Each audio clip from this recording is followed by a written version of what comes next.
Welcome to another episode of MZ Talks Boxing. I'm your host, MZ, and we're going to talk about it. But before I do that, what they tell me? Oh, that's right. We got a theme song now. So, with no further ado, we're going to go ahead and pop that off. Written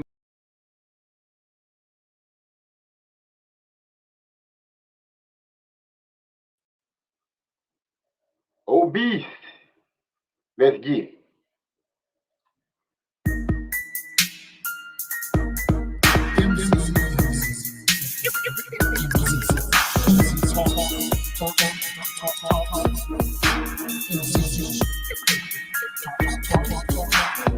Let me make this abundantly clear.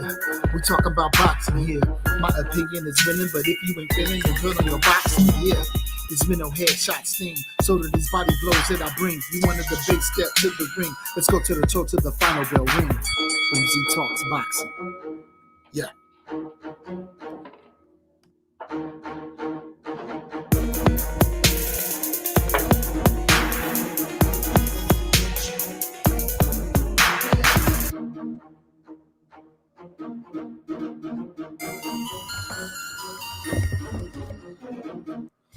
Welcome to another episode of MZ Talks Boxing. That's right. That's our theme song. We popped it off fresh tonight. First time ever being heard. Written by none other than Old Beast, my brother. Tonight we're gonna talk about Shakur Stevenson and how great he looked the other night against Jamel Harrington. Awesome fight. And now Shakur his name seems to be on everybody's lips.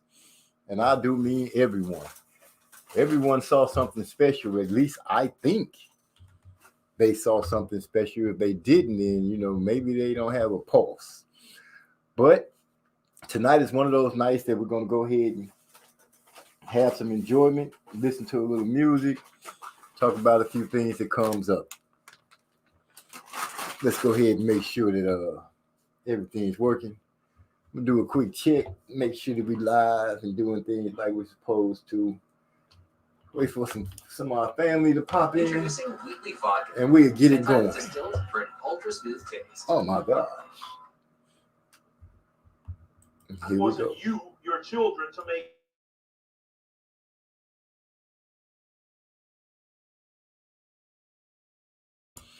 You know what? I think we ought to hit him one more time with the theme song. Just one more time. Obese, take it away.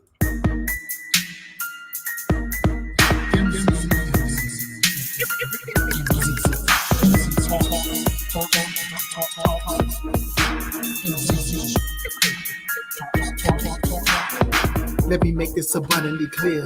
We talk about boxing here. My opinion is winning, but if you ain't feeling, you're good on your boxing. Yeah. This mental headshot sting. So do these body blows that I bring. You wanted the big step to the ring. Let's go to the toe to the final bell ring. MZ Talks Boxing. That's right. We talk boxing here, baby. Let's get it.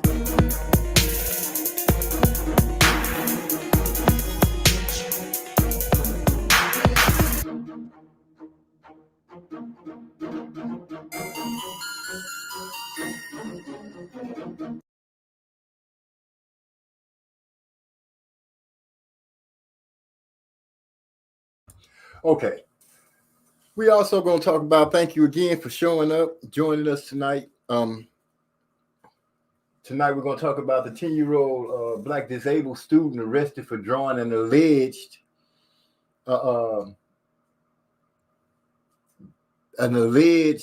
disruptive picture of the person that was bullying her. We're going to speak about that, Shakur Stevenson. We're also going to talk about Floyd Mayweather a little bit. Not a lot, just a little bit, just to touch on a few things so people can get an understanding of what's going on. I also would like to speak to my brothers and sisters, mainly my brothers No, I'm not gonna say mainly my brothers. I want to talk to my brothers and my sisters in the Black community. It's some things that I feel that we can do a lot better on. But I'm not a judge or a jury or anything like that. Believe me, I'm not trying to fuss. I'll never do that.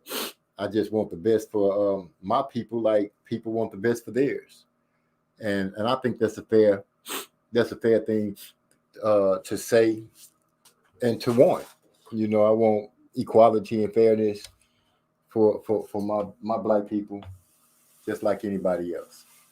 Anyway, when we cut down into it and get down into it, the first thing I want to speak about, Shakur Stevenson, in my opinion, man, that dude showed so much skill and talent in the ring the other night. Not only did he show he can box, but he showed he had got a little dog in him. Not a little, but a lot. The man handled his business against Harrington. He showed good defense. He showed how to be effective on the inside when it came down to locking up, keeping Harrington from being able to hit him with certain blows. I noticed, it could be just me, but I noticed from viewing Shakur, I don't know if he's trained in Mayweather's gym, but I did see some of Andre Ward in him, especially on the inside. I saw a little, seen a little of the Mayweather style bleed out of him a little bit in that fight, but mainly, I must say, the young man showed amazing ring generalship, good hand speed, good foot movement, good defense, everything that you would want to see from an up and coming talent. And it is my opinion, and I speak this with conviction, that I believe Shakur Stevenson is, in my opinion, the next big name in boxing. I'll even dare go as far as to say the young man is possibly the next big face in boxing. He is going to be the next face in boxing. Simply from what he showed. I called him a baby world beater, and I got that from I got the world beater part from Trey X, because Trey X gave me some information about the competition that Stevenson beat during his amateur career. And it's nothing to sneeze at all. Actually, it's a damn good look. When it comes down to ranking him among Tank, Rolly, Teofimo Lopez, and Devin Haney, what he showed, what Shakur Stevenson showed the other night, rearranges the board, and I believe it rearranges the board not just for myself, but anybody else that follows boxing. I believe that should have not only pushed Shakur Stevenson toward the top, but hey, maybe he's holding the number one spot. But that's my opinion. And seeing that he's only at 130 pounds right now, that just leaves our mouths to water a little bit at what could be. And I say the top three fighters in those smaller divisions would be Haney, Tank, and Stevenson. And I wouldn't salute to my brother from another mother, Trey X, in the house. As I was saying, I rank Shakur Stevenson at the top of the smaller divisions, and I'm going to say from 135 to 130. I believe that young man is causing people to have to rearrange their list of who the best fighters are out of Tank, Rolly, Teofimo Lopez, Devin Haney. Shakur Stevenson, in my opinion, at the way he showed and what he showed, put him at the number one spot. Now I know it was only one fight that we saw. It was only one fight, but that one fight showed a heck of a lot. And you have to be some like I said, you have to not have a pulse to see that man fight and not be excited about it. He showed grit. He showed determination. His punch placement was just so outstanding. It was just so beautiful the way he landed those punches and put things together. But when it comes down to it, I'm going to go out on the limb and let it be known. You heard it here on MZ Talks Boxing. Shakur Stevenson is going to be the next big thing in boxing. That's my opinion. That's going to be the next big face in boxing. Or should I say the face of boxing? Now, I also want to talk about a couple other things that don't have anything to do with boxing, like the 10-year-old disabled student that got arrested for drawing an alleged bad picture of the person that was bullying her. Now, the story goes that the young lady drew a picture of the person that's bullying her, and this took place over in Hawaii, which is still part of the United States. Now, the story goes, she drew a picture. It was a disturbing picture for whatever the account. And the action that the school took, behest of the bullier's parents, they called the police on the young lady. The police show up to the school, take the young lady somewhere and interrogate her. Now, the school did call the mother, and the mother showed up. But the mother was under the impression that her child was in class. When they let her know that her child was in some other room with the police being questioned, she asked to be put with her daughter, and she was denied. Now, being denied while your child is being questioned by the police at 10 years old, one, no child is supposed to be questioned by the police at 10 years old. Two, you're supposed to call the parent and have the parent in there with that child. Three, brothers and sisters, this is all the way in Hawaii where a 10-year-old disabled young lady, black student, was taken to the police station for drawing a picture. Something is totally wrong with that. And I want to know, why isn't this story making more noise? Where are my black activists? Where are my proud black family members that are always woke? Where are the woke people that right now in a situation like this? Can't pick and choose the different things that goes on. This type situation is just deplorable.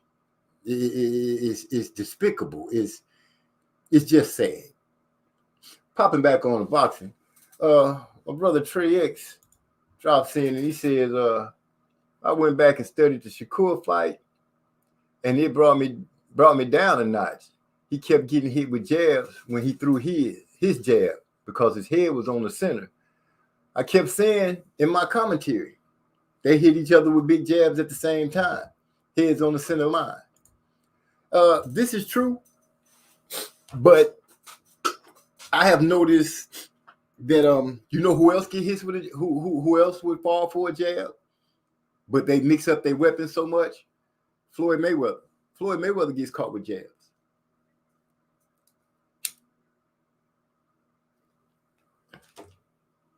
And that's not to say anything wrong or try to say that they can get away with it. But Shakur has enough, how can I put it? He has enough talent, athleticism, and from what it looks like, enough skills to be able to correct that. And I'm sure he will.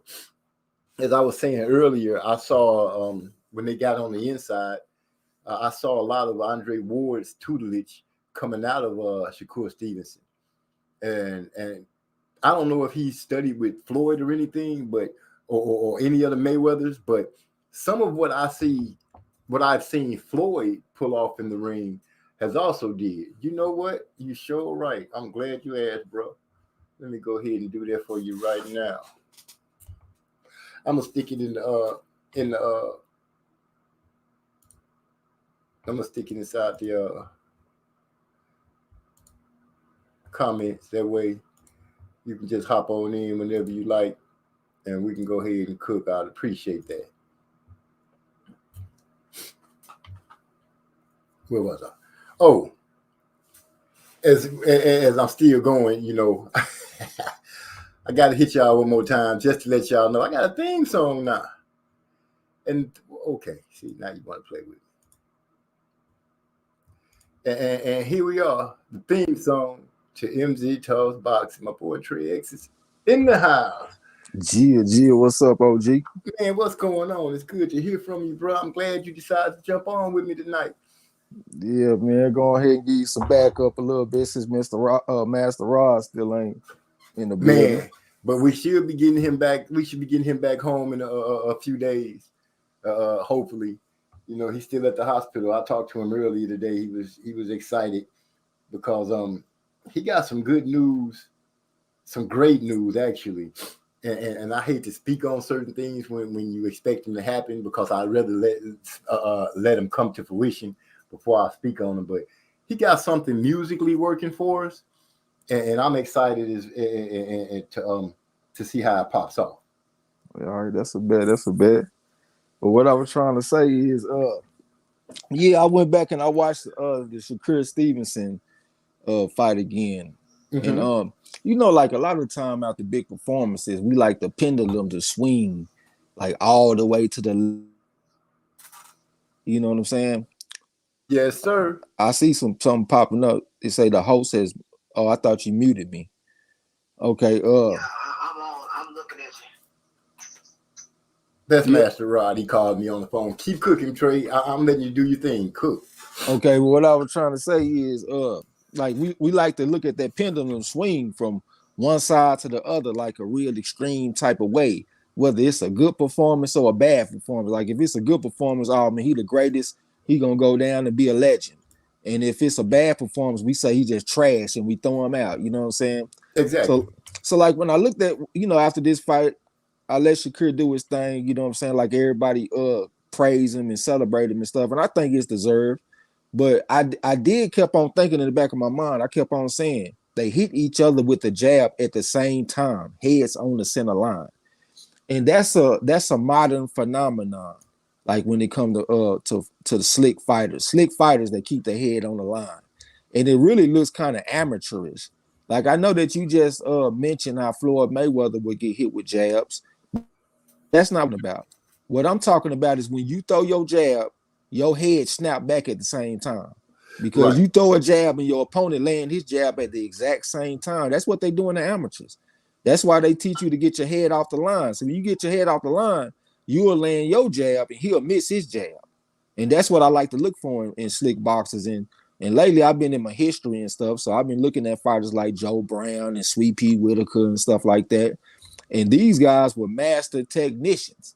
You know what I'm saying? You do not see that type of stuff going on. I'm not going to say it's impossible because everybody make mistakes. Even Floyd Mayweather make mistakes. But you have to look in like 4 or 5 fights before you see this man getting hit at the same time with the jab.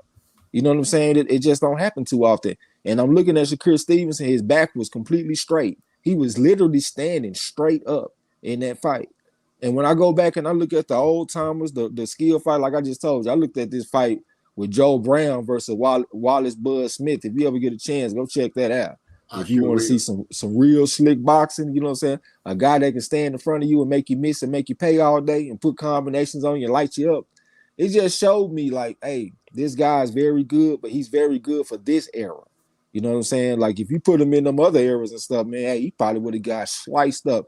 He can't get out there with them guys like Joe Brown and Kid Galahad and all, not Galahad, but Kid Gavilan and all these type of fighters back in the day because the fundamentals was just so much different. Now, I ain't trying to crap on the man. The man is a good fighter. I think he's the favorite against Oscar Valdez and a lot of these fighters.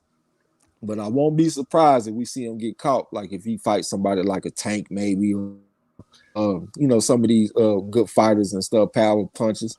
And like one of my and that's one reason why I like Little B-Hop, Christopher Colbert. I think Shakur probably might be the better fighter than him because I think he do a lot of things well. But Christopher Colbert, he keep his head off the line. He don't stand straight up. Christopher Colbert's style looks more like the old school fighters to me. And Shakur Stevenson looked like the new school to me. You know what I'm saying? So that's all I was trying to say. Like as far as my criticism go, I mean, I like to look at fighters with an objective eye. I don't really like to just be 100% praising them, and because I know everybody got something they can work on. So Right. and that's just what I noticed from looking at the fight again. Okay. Hey, I take your opinion and on it quite well. Now, as far as the old school, what I always like to bring up is when you picture one of our up to date fighters and you picture them against the old school fighter, I always say that it's almost impossible to do because you practically have to move one of those fighters to the correct time and era for them to work. Now, if Shakur had been born in that era, we don't know how he would have developed. He might have developed, in their way. Oh yeah, of course, and that also goes for the old school fighters. If they were fighting today, they might have been standing straight up the way these fighters do. You know what I'm saying? But my thing is the correct technique was in the old school. Exactly. This technique that's going on today is not the correct technique. Like if I were training a fighter, I would not have my fighters standing straight up the way these fighters do. It's too many times I'm calling fighting. He's standing up straight and tall. That's one of my main lines when I'm calling fights. He's standing up straight and tall. You know what I'm saying? Like yeah, I can attest to that. You do say that. You do call out to fighters when you call fights.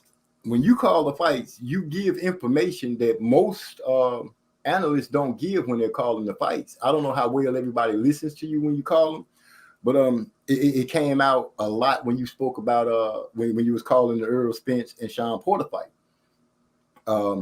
There was another fight that you called, and I didn't get to see the fight right when you were calling it, but what you were saying, I was picturing in my head. So when I did get to go watch the fight, it was the little nuances that you were telling that the person was doing wrong or doing right on the inside, the outside, and those are the things that I check for, and I like to see. With Shakur, I think, and this is just a guess, but I think he knew Herring so well that he knew practically what he can get away with. I don't know if he stands up straight like that and takes as many jabs in his other fights. I'm gonna have to go back and look at a few more of his other fights to see if that's a habit that he's carrying from fight to fight. I see it pretty consistently though. Like he's not the type of guy to really get his head off the line. Scrapbook boxing, that's the historian and stuff, the number one historian in the game. Scrapbook. Yeah, but he got this he got some I can't even think of the name of what I'm supposed to say, man. But he got some thumbnails. They got pictures of the correct way to be in a boxing stance, in the correct way to keep your head. You know what I'm saying? Like he got 4 squares on the picture. And if you got your head on that center line, like it shows that, and if you get your head off the line, it shows like what quadrant that you can be in. You know what I'm saying? And it also got like some pictures of like the correct way to balance your weight. Because the old school fighters, they like to put most of their weight on the back foot. That's why it annoys me when people say this fighter likes to fight off the back foot. Because when I was learning boxing, fighting off the back foot didn't mean fighting on the outside. Like you can fight off the back foot and fight on the inside. Like think about James Toney. James Toney, he can fight on the inside, but he does not fight off the front foot. He fights off his back foot, even though he's on the inside. It's about your weight placement. So Scrapbook Boxing, he got this picture of Sugar Ray Robinson. And Sugar Ray Robinson is showing you the correct way to balance your weight. You know what I'm saying? In the modern day fighters, they don't even use those type of principles anymore. It's like it's 2 different types of techniques that's going on. You know what I'm saying? But me personally, I got more respect for the old school technique because whenever you put your weight on the back foot, that allows you to be able to push off. So instead of throwing a little raggedy jab, you can step into your jab and throw a power jab.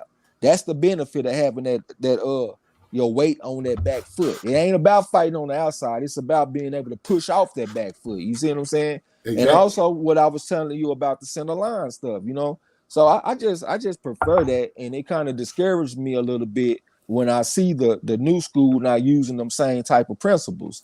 And I think that if they were to start using them principles, I think they'll be bad men, just like Floyd Mayweather. Like Floyd Mayweather, he was in a time where he was using old school principles, but the game was kind of transitioning to more of a modern type of game. And that made him a giant among men because he was one of the only fighters that was using the correct principles in his game. You see what I'm saying? Right.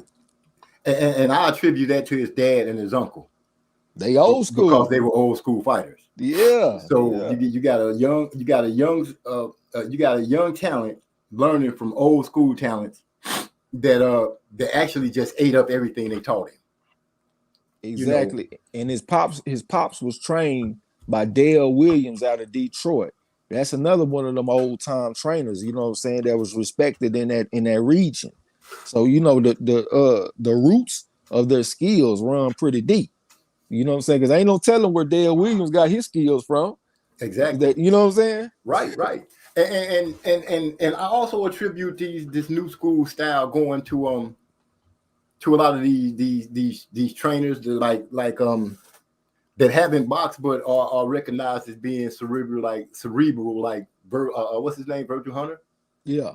Okay, they come up. I'm sure they sit down, they watch film, they think of things that should work and how it should be approached.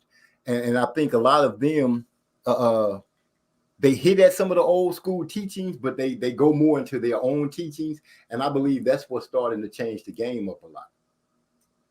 Yeah, that's a good point. And then at the same time, a lot of the old schools are passing away.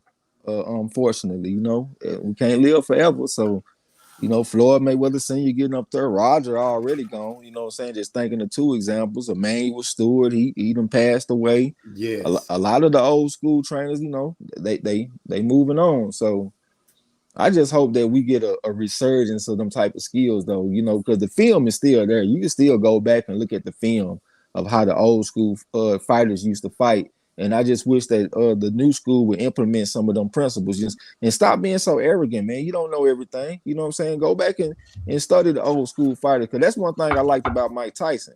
Mike Tyson was a knockout artist, but he one of the biggest boxing historians that you will find. He go back and he watched Jack Dempsey and all these type of fighters. You know what I'm saying? Yes. And he took what he could take from them and put it into his own game. And I think that they conveys like a level of being humble, humility, that you able to say, okay, it's something that I can learn from the generation before me. But today, the instead of taking that approach, fighters like Shakur Stevenson, they say that they are already better than the old school. Like Shakur said that before. He said that he's already a legend, and he said that he is better than Mayweather was when he was at this age. So to me, I think that's just the wrong approach. Like, man, you can learn something from Floyd instead of saying that you better than Floyd, because I don't think you are. I think you're a little bit delusional, to be honest with you. Like, have you went back and watched Mayweather when he was your age? You know what I'm saying? So right. I just think it needs to be humility in the game. The game does stand. It could use a lot of that. It could use a lot of that. But I can't understand the mind frame and the thought of these boxers. Like Floyd said, what boxer is going to go in there and say somebody's better than him? None. Yeah, but even Floyd was learning from the old school, though. Right. But saying that to say that you're better than Floyd at this time, that you're better than Floyd at your age, when he was at that age, yeah, that's kind of a reach. Now, one fighter that I can say that sparked my interest that does not keep his head on the line would be Jaron Ennis. Boots is one of those. Boots is a good talent. He's a major talent. I have a lot of respect for the way he fights. I love to see him fight. He fights quite well, and he seems to be hungry and learning the craft the way you say he should. The way you say that you wish most of these boxers would.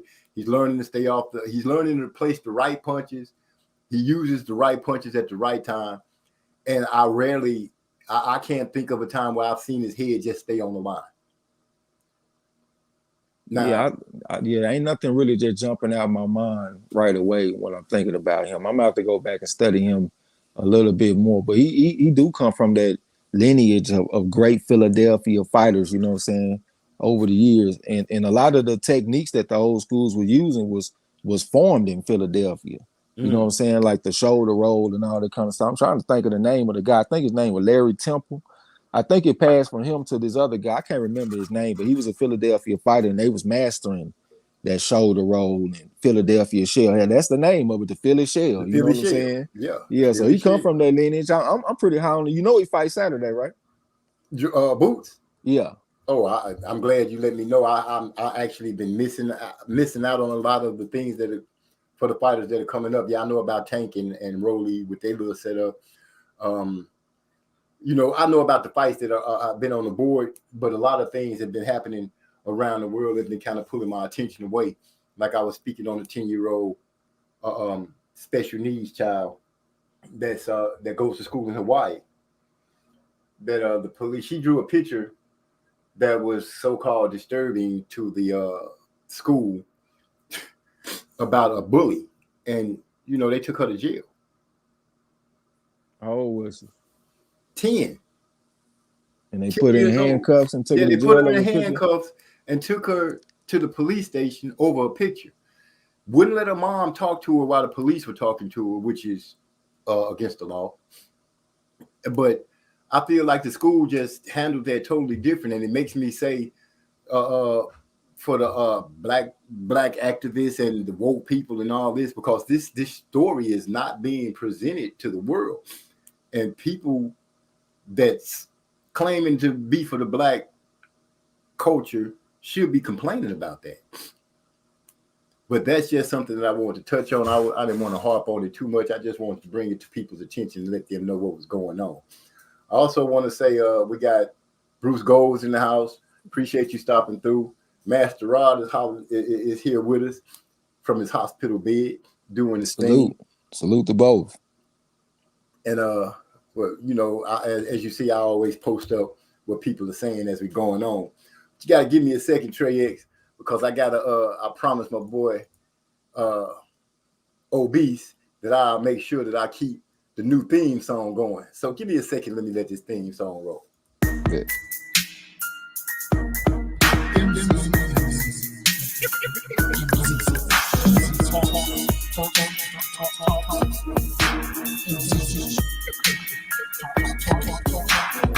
Let me make this abundantly clear. We talk about boxing here. My opinion is winning, but if you ain't feeling the good on your boxing, yeah. This mental headshot sting. So do these body blows that I bring. You wanted the big step to the ring. Let's go to the toe to the final bell ring. MZ Talks Boxing. Yeah.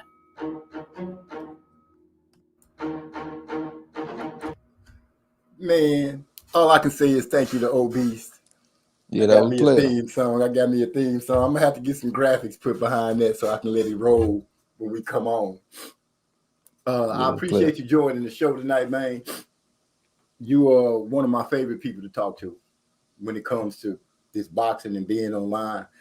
I actually say, with all honesty and sincerity, you are one of my favorite people to talk to and listen to when it comes to boxing. I really enjoyed your trivia night the other night. Those boys was answering questions so fast and so smooth with it. So I was like, wow, I can't type that fast to get the answers. Yeah, likewise, man. I like chopping it up with you. I wanted to respond to what Bruce Gold said in the chat. Go for it. Because he said, Bruce Gold said some trainers and cut men from the old days are strange. And I heard modern day trainers who couldn't get help from old schools. So lots of that old school shit dies with them. And he do got a good point with that, man. Because, you know, they look at the fight like a hustle. And the game is to be sold, not to be told. I talked to my old trainer one time. It was like maybe like 2 years ago or something like that. And he got a lot of knowledge. And I told him, like, hey, man, why don't you make some videos and start teaching some of the techniques and stuff, you know what I'm saying? Because I haven't really been seeing those same type of techniques, especially on videos on YouTube. And he thought about it for a second. And he was like, no, I don't know, Trey. I think I gotta get paid for that. You know what I'm saying? So that is a position that they hold. They don't want to just be teaching their stuff for free. You know what I'm saying? They learned it the hard way, and they want to be compensated for the techniques that they know. You know what I'm saying? But I think that if the new school went to the old school and wanted and came respectfully and wanted to pay them for their services, I think they would open up and teach some things. You know what I'm saying? They kind of remind me like old school Jack Blackburn. You know, Blackburn they said was kind of hard for you to convince him to work with fighters, but if you compensate him and you're doing right, Jack Blackburn to go out there and train your fighter. You know what I'm saying? So I think it's the same thing today. Go to the old schools, come correct, and offer some compensation for their services. Everybody's not gonna want to teach you everything for free. You know what I'm saying? And I can't say I just disagree with that 100%. I understand where they're coming from. And another thing about my coach, he learned how to fight on the West Coast. And a lot of people don't understand the history of boxing on the West Coast. That Black Murderers Road that everybody be talking about all the time, that's Right. where they were. They were on the West Coast. They was in California. When you're thinking about fighters like Jack Chase, Eddie Booker, Charlie Burley moved out there. Oakland Billy Smith was out there. These folks was California state middleweight champions, California state light heavyweight champions. You know what I'm saying? That's where they were. They was on the West Coast. So that boxing tradition of having good skills runs pretty deep on the West Coast. So my coach got a lot of skills, but he don't want to give away his secrets for free. You know what I'm saying? That makes total sense to me. You know, you wouldn't have I don't see too many people teaching anything for free. You know, to be able to teach somebody something, you know, you giving them something that's a lifetime lesson. And when it comes to boxing or any other sport, I would suspect that you should pay homage by opening up your pocketbook to pay for the secrets that you want to know.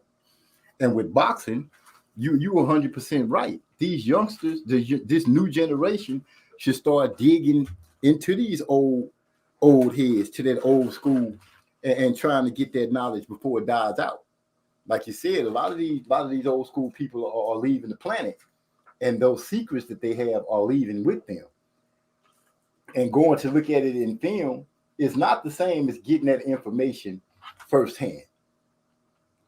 You know, you have to know when to use it, how to use it, why are you using it, things like that.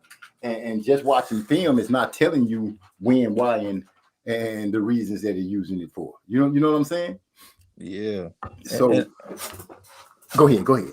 I was also gonna say, man, that's also like the mentality of fighters. I think they got a lot to do with Floyd Mayweather. I hate to always crap on Floyd Mayweather, but I don't think he left the game in a better place than he found it. In some ways, I do think he did help the game. He taught fighters that defense is very important so you can have longevity. He taught fighters to make their money, try to be their own boss instead of the promoters getting all the money and all that kind of stuff. But when it comes to mentality, I'm not sure if he really helped the game, because he be saying stuff like he was greater than Muhammad Ali.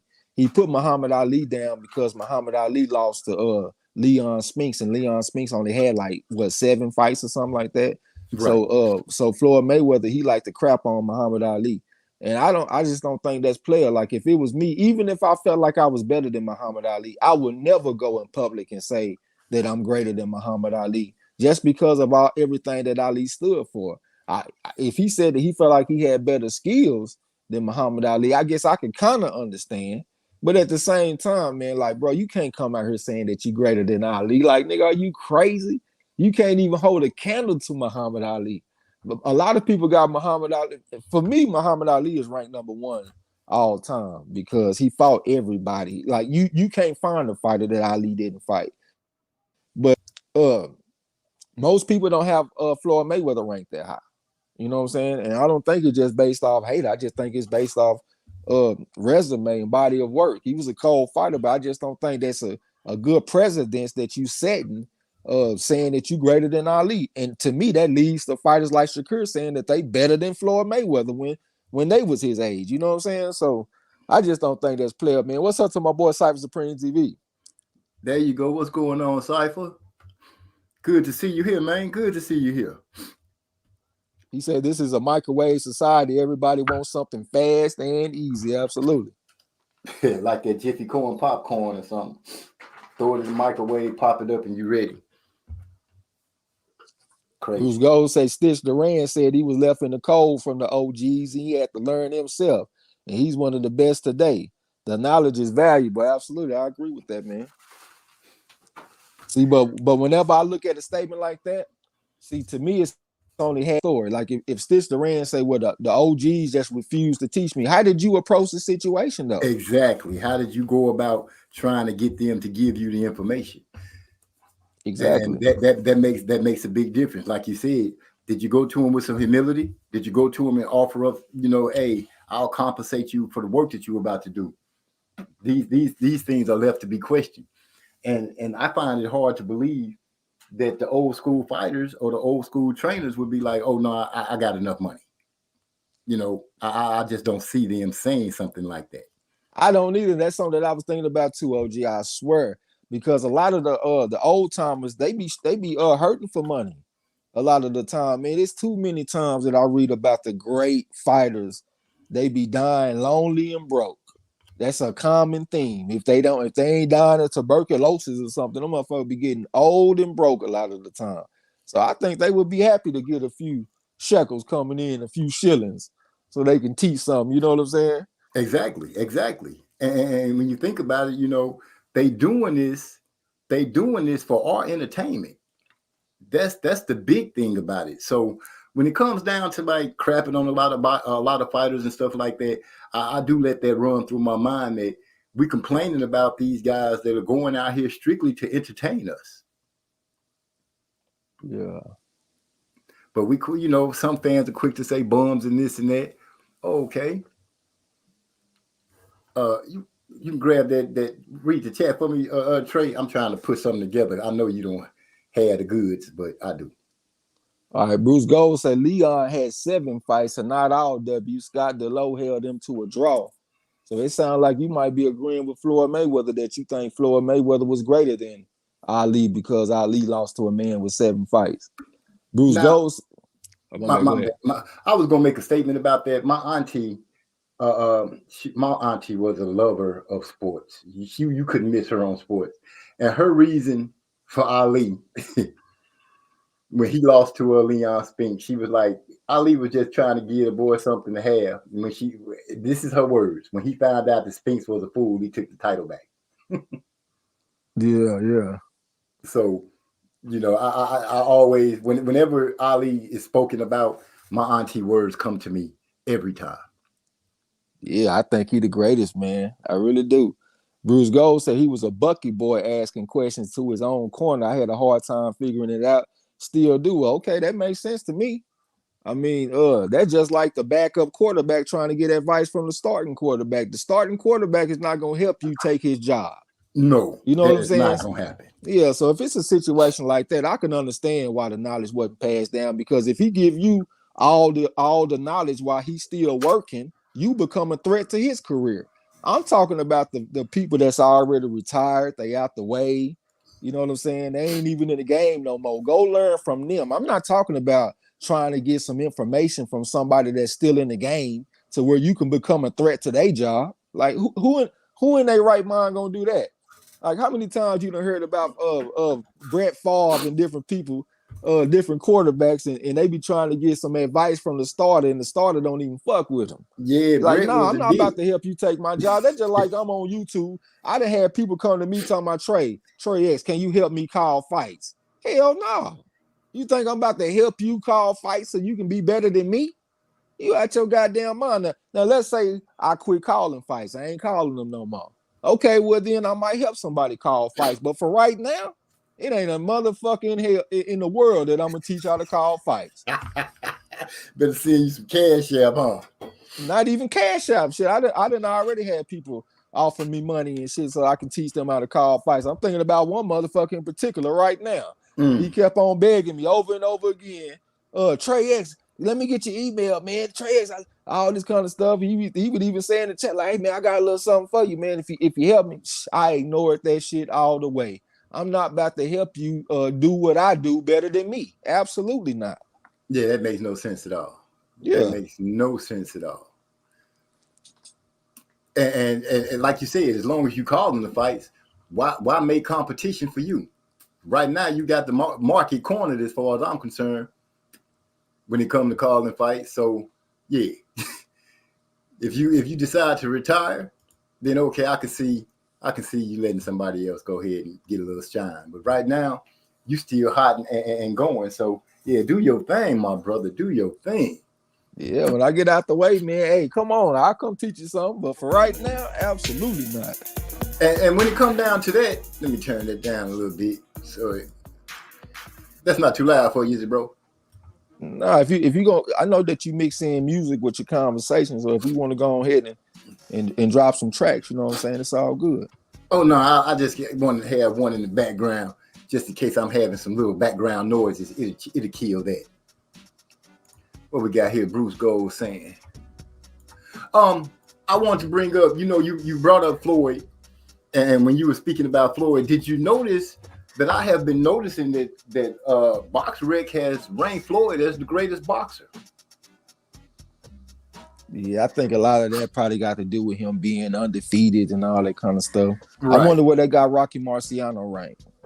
Well, they had Floyd number 1 and Pacquiao number 2. I don't know exactly where they had Rocky ranked at. Oh, Cypher Supreme TV said he better not retire. Talking about you. I ain't going nowhere, bro. We're going to be calling the frog out of well for a while. I'm young, you know what I'm saying? I just turned 37. I'm here to stay. Let me see. Dig this live quote. I used to tease Joe Louis about reminding him that I was the greatest of all time, but Joe Louis was the greatest heavyweight fighter ever. Who made that quote? Yeah, who said that? Now, when people mark the greatness, Ali's greatness not only stemmed from being in the ring and having great fights, but it's also stemmed from him going against the government and trying to put him in the army to fight in the Vietnam War. And like he said, the Viet Cong never did nothing to me. My enemies and dangers are right here at home where I live. And for that to me is what catapults Ali totally from all other fighters, because he stood on his square and he stood up against the powers to be and won, even though they took a lot of his prime away from him in fighting, because I believe Ali could have done a lot more in boxing than what he was allowed to do. Oh yeah, he missed like 3 years of his prime, and what you just said is the reason why I think that it's tacky for somebody like Floyd to say that they greater than Ali, because it's not just about what happened in the ring. Ali transcends the sport. You see what I'm saying? So you got to have respect for that. But what you said about BoxRec, I forgot, man. Hey, don't be taking on BoxRec rankings very seriously, man. They had Tank Davis ranked ahead of Josh Taylor at 140 after he beat Barrios. Now, I don't take their words. I don't take their rankings as law or anything like that. It just happened that I seen it, and when you spoke on it, it just brought it to my memory again. Because I think, like you said, they have some crazy things. Yeah, how the fuck you gonna rank Tank Davis ahead of Josh Taylor at 140 when Josh Taylor is fucking undisputed champion at 140? Like, come on, man. Yeah, so I don't even pay attention to that shit. But Bruce Gold said that was a quote by Ali. You know what I'm saying? I see that. Hey, we can't see the link you posted because you ain't got no wrench, Bruce Gold. You got to get a wrench. Oh, shoot. Bruce don't have man, my bad, Bruce. You got to throw Cypher a wrench too, man. Cypher a player. My bad. I thought Bruce had a wrench, though. Bruce Gold said they lucky they have a lot of hits. Those BoxRec ratings are whack, absolutely. That's what I was just talking about. Now, Bruce Gold and Cypher Supreme should be good. They should both be wrenched up right now. Welcome to the wrench mob, man. Both of y'all. Glad to have you. Where was I going next? It was some more things that I wanted to touch on. The fight Shakur had this weekend, you like you said, you went back and looked at it again. Now you got me having to go back. I'm gonna have to go back and look at it.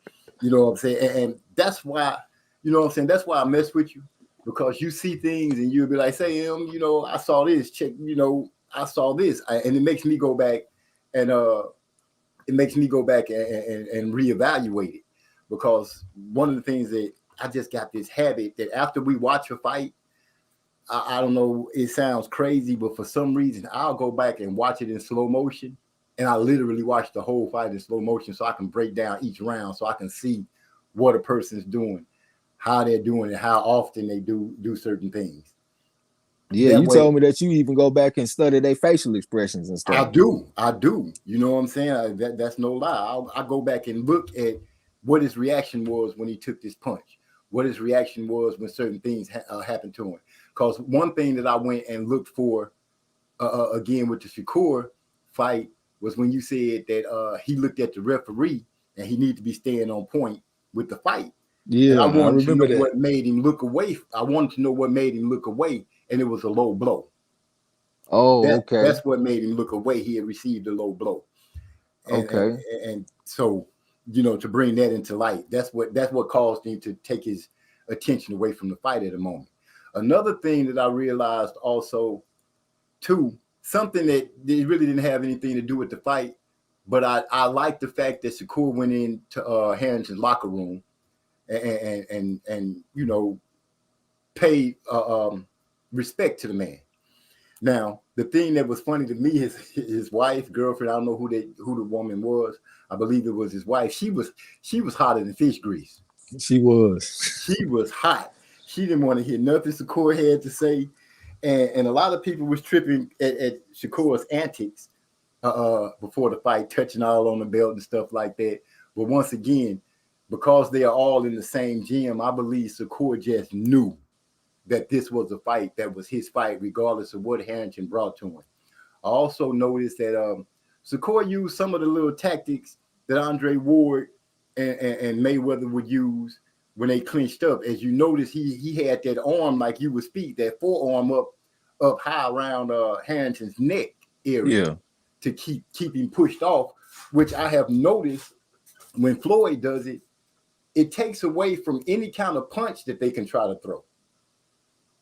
Mm-hmm. It keeps them off balance, and if they throw something, it's easy to miss, and you know, he can capitalize off of it. I wasn't too thrilled about the rabbit punches that were going on, but hey, you know, that's boxing, and sometimes it happens. And when you said he kind of dirty, I was like, yeah, this motherfucker is going behind the head quite a bit. Yeah, I didn't like that, but I did like the fact that when he was doing that, Shakur wasn't complaining. He would actually come back and do it himself to get his own get back. Mm-hmm. And whenever he did, he looking at the referee like, hey, man, did you see this? Like, no, you started this. Exactly. You know what I'm saying? The youngster just going along with it. But like when I was saying my criticism, don't get me wrong, I'm not taking a man from a 10 to a 6. I'm pretty much going from like a 10 to a 9, or from a 10 to a 8.5. Like, I'm still very high on the kid. You know what I'm saying? I just didn't see it as like a perfect performance when I went back and studied the fight again. You know what I'm saying? So I just wanted to put that out there. I'm not trying to make it seem like this guy's not good. I think he is at the very top of this new crop of young fighters. You know what I'm saying? Yeah. I don't believe you have to worry about that. I don't think, you know, here on MZ Talks Boxing, I don't take it that way at all. I get exactly what you're saying. You know, it's kind of hard to rate somebody with the perfect, you know, a perfect 10 that's fighting. I want to go ahead and say what's up to Real that recognize Real. Dalton Voss in the house say what topic? Man, we're talking about quite a few things. We're talking a little bit about boxing. We're talking about a little bit about our community that we're a part of, and just enjoying the night. I got me a glass of red wine and a fat one. But other than that, you know, I'm going to kick back and enjoy the night like I always do. Cypher Supreme say, I thought Harron would do way better than he did. I did too. But, you know, that's just a testament to how good Shakur is, because I do think Harron was trying. I don't think he lost for a lack of trying. You know what I'm saying? It just, Shakur was just a level above him. But like, you know, like we probably thought he was coming into the fight, since Shakur was like a 20-1 in international competition type of guy, going up against a guy that was 85-15 as an amateur. You gotta slide with that dude that's going around the world whooping people in the world championships and all this kind of stuff. You know what I'm saying? Right. So I can't be too surprised. But hey, Shakur, he did put on a great performance. And and speaking on what you said earlier, I thought he was a complete class act after the fight. And I know that Herring's wife was upset with him, but did you hear that she actually did tweet Shakur later on, and she congratulated him. She told him that she would be in his corner. Well, not literally in his corner, but she would be pulling for him moving forward. And she wants him to just put the bad boy stuff aside because he don't need all that to promote a fight. She feel like he's good enough with his skills to promote a fight.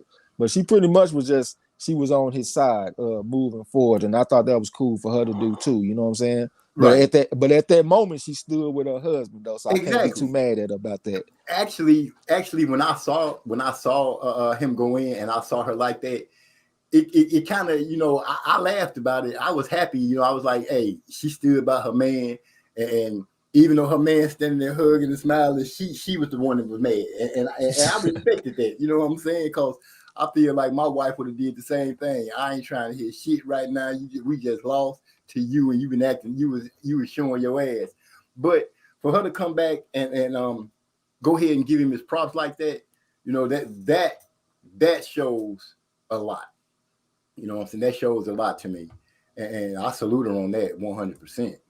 And I really like how just about everybody approached this situation. I like how Shakur approached this fight because he felt like that Jamel Herring's his niceness and his kindness was a weapon that he kind of uses to diffuse his opponents, and then he'll turn up on him. You know what I'm saying? So Shakur wasn't going for that. Right. But I like the way Herring was just being himself. He's not trying to be anything he's not. And Bomac, he knew that. So Bomac was being more vocal at the press conference, and he was being more vocal at the weigh-ins, and he was kind of having his back in that regard, and I like that. The only person that I don't like how they approached this situation was Terrence Crawford. I was here about how Terrence Crawford was pulling Jamel Herring aside, and he was telling stuff like, man, I hate that y'all got to fight. I wish that y'all could have took a different route. Like, what you mean you wish they could have took a different route? This dude has a belt, and this youngster's coming up. He wants the belt. So what you mean you wish they could have took a different route? Like, that made no sense to me. That shit sounded weak to me. I'm not trying to start no Terrence Crawford bashing, but I just thought that was a weak approach that he took, talking about he wished that these fighters could have took a different route because he friends with them. Like, man, fuck that shit, man. That's weak to me.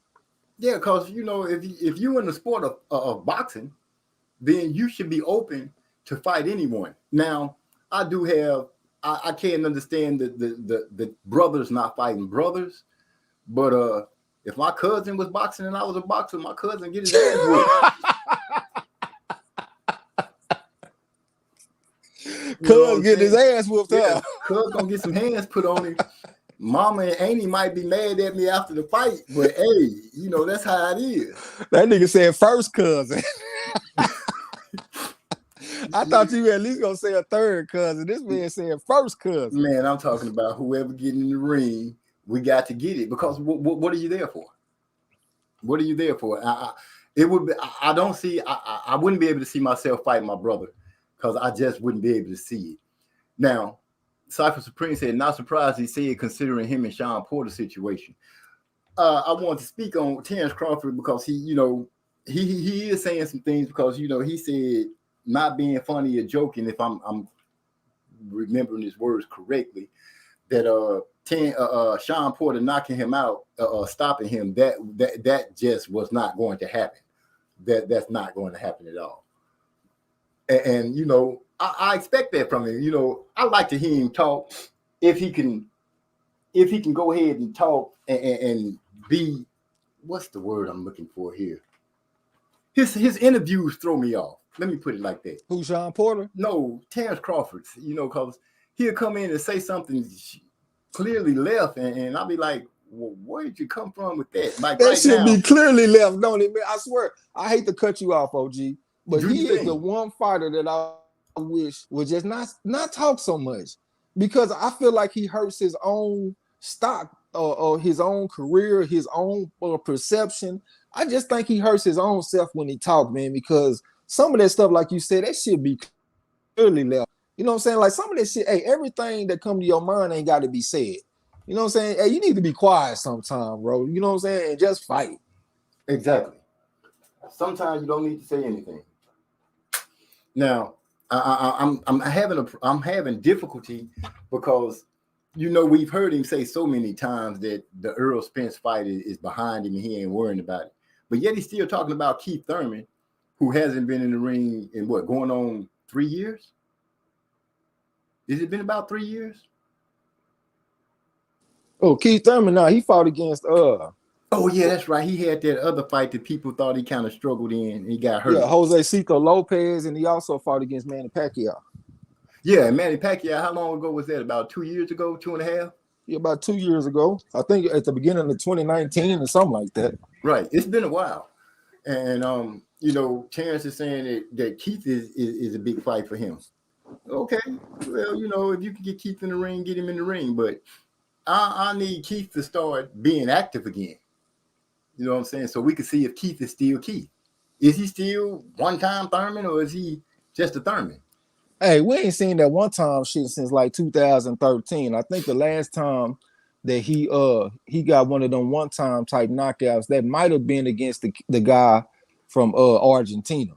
I can't think of his name off the top of my head. I think it's Gabriel Chavez or something like that. Diego Chavez. I think that might have been the last one-time knockout that we got. So he might need to change his nickname because we ain't seen that one-time shit in a while. You know what I'm saying? Yeah, exactly. Andrew Charles said, Bud did a good job of being neutral about the fight on camera. But if you paid attention, you could pick up that it's moving on me. You could pick up that shit. You could pick up that that he knew who was gonna win the fight. I'm pretty sure they hold camp since they all be in the same gym. I'm pretty sure that everybody knew who was gonna win except Jamil. Jamil is the only one that I think was like, shit, I'm gonna win this fight. And it didn't quite work out that way. But it was a hell of a fight. I enjoyed that fight from beginning to end until the stoppage came. And listening to a lot of people say and watching it myself live, I think the stoppage could have been a little premature. I think the champ it should have been awarded a chance to go ahead and try to fight to the 12th round. It wasn't like he was dazed or hurt or just being brutalized out there. Even though Shakur did start stepping on the gas a little bit, Harrington was still in it. He was still doggone, I'm losing my vocabulary here. He was still lucid in the game. Let's put it that way. He was still in the fight. I agree with you on that, man. But the thing is, he wasn't coming back the way he was before. Shakur started opening it up with 3 and 4 punch combinations, and he wasn't coming back with nothing. You know what I'm saying?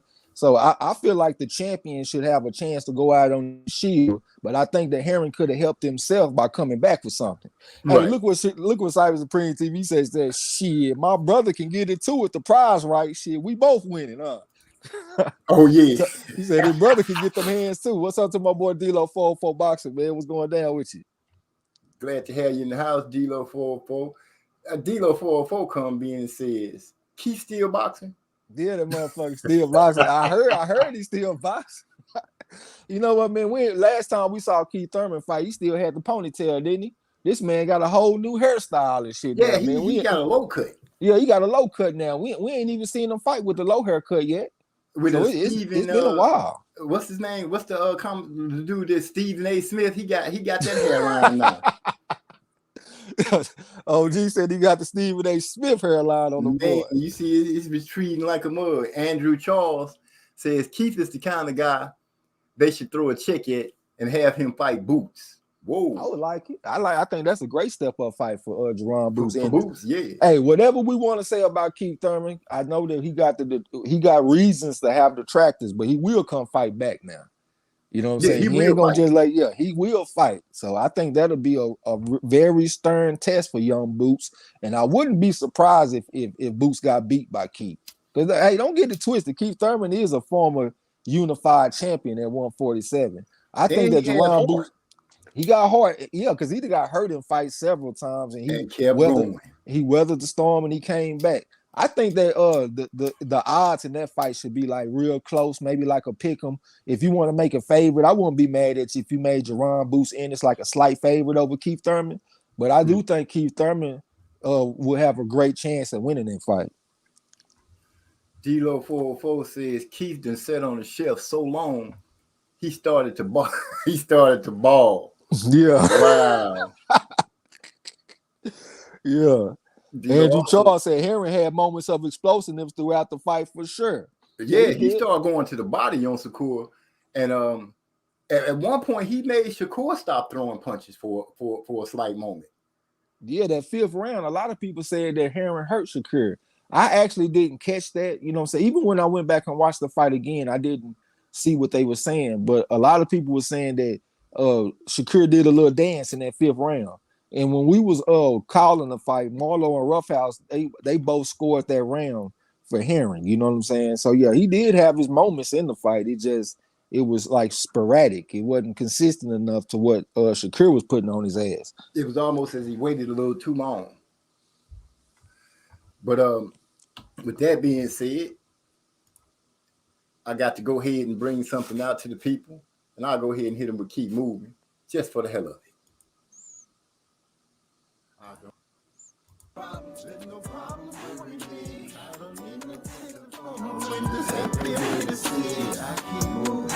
Always keep these people in your sight. You never know who's wrong or who's right. Worry about no problems, there's no problem worrying me. I don't need no tips on my windows that they're ready to see. I keep moving. Always keep your eyes on the prize. I keep moving. You never know who's truly on your side. On rich folk and dead white boys, you know the dead ones get stacked up. When you walk into a strip club, tossing up watch hoes act up. Niggas look strange, I look strange back. You got a problem, you don't really want that. That alcohol got you thinking, you clocked in, don't make me disprove that. Now I'm trying to let you make it, my nigga, just let it be. But that devil off up in you, so you gon' come fuck with me. Now I'm gonna make it home and you might not let there be new scripture. If you cross the line, I can guarantee that I'll let that be hit you. I don't worry about no problems, there's no problem worrying me. I don't need no tips on my windows that they're ready to see. I keep moving. Always keep these people in your sight. I keep moving. You never know who's wrong or who's right.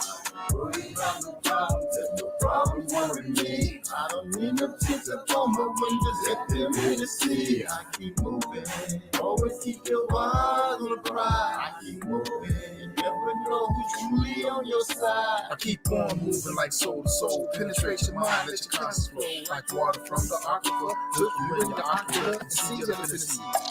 For the Hennessy, take a sip. Load these liquid clips full of hollow tips. Got the mic with a firm grip when I spit. Have bubbles like a little shit. Niggas killing me with this mother shit that you hear.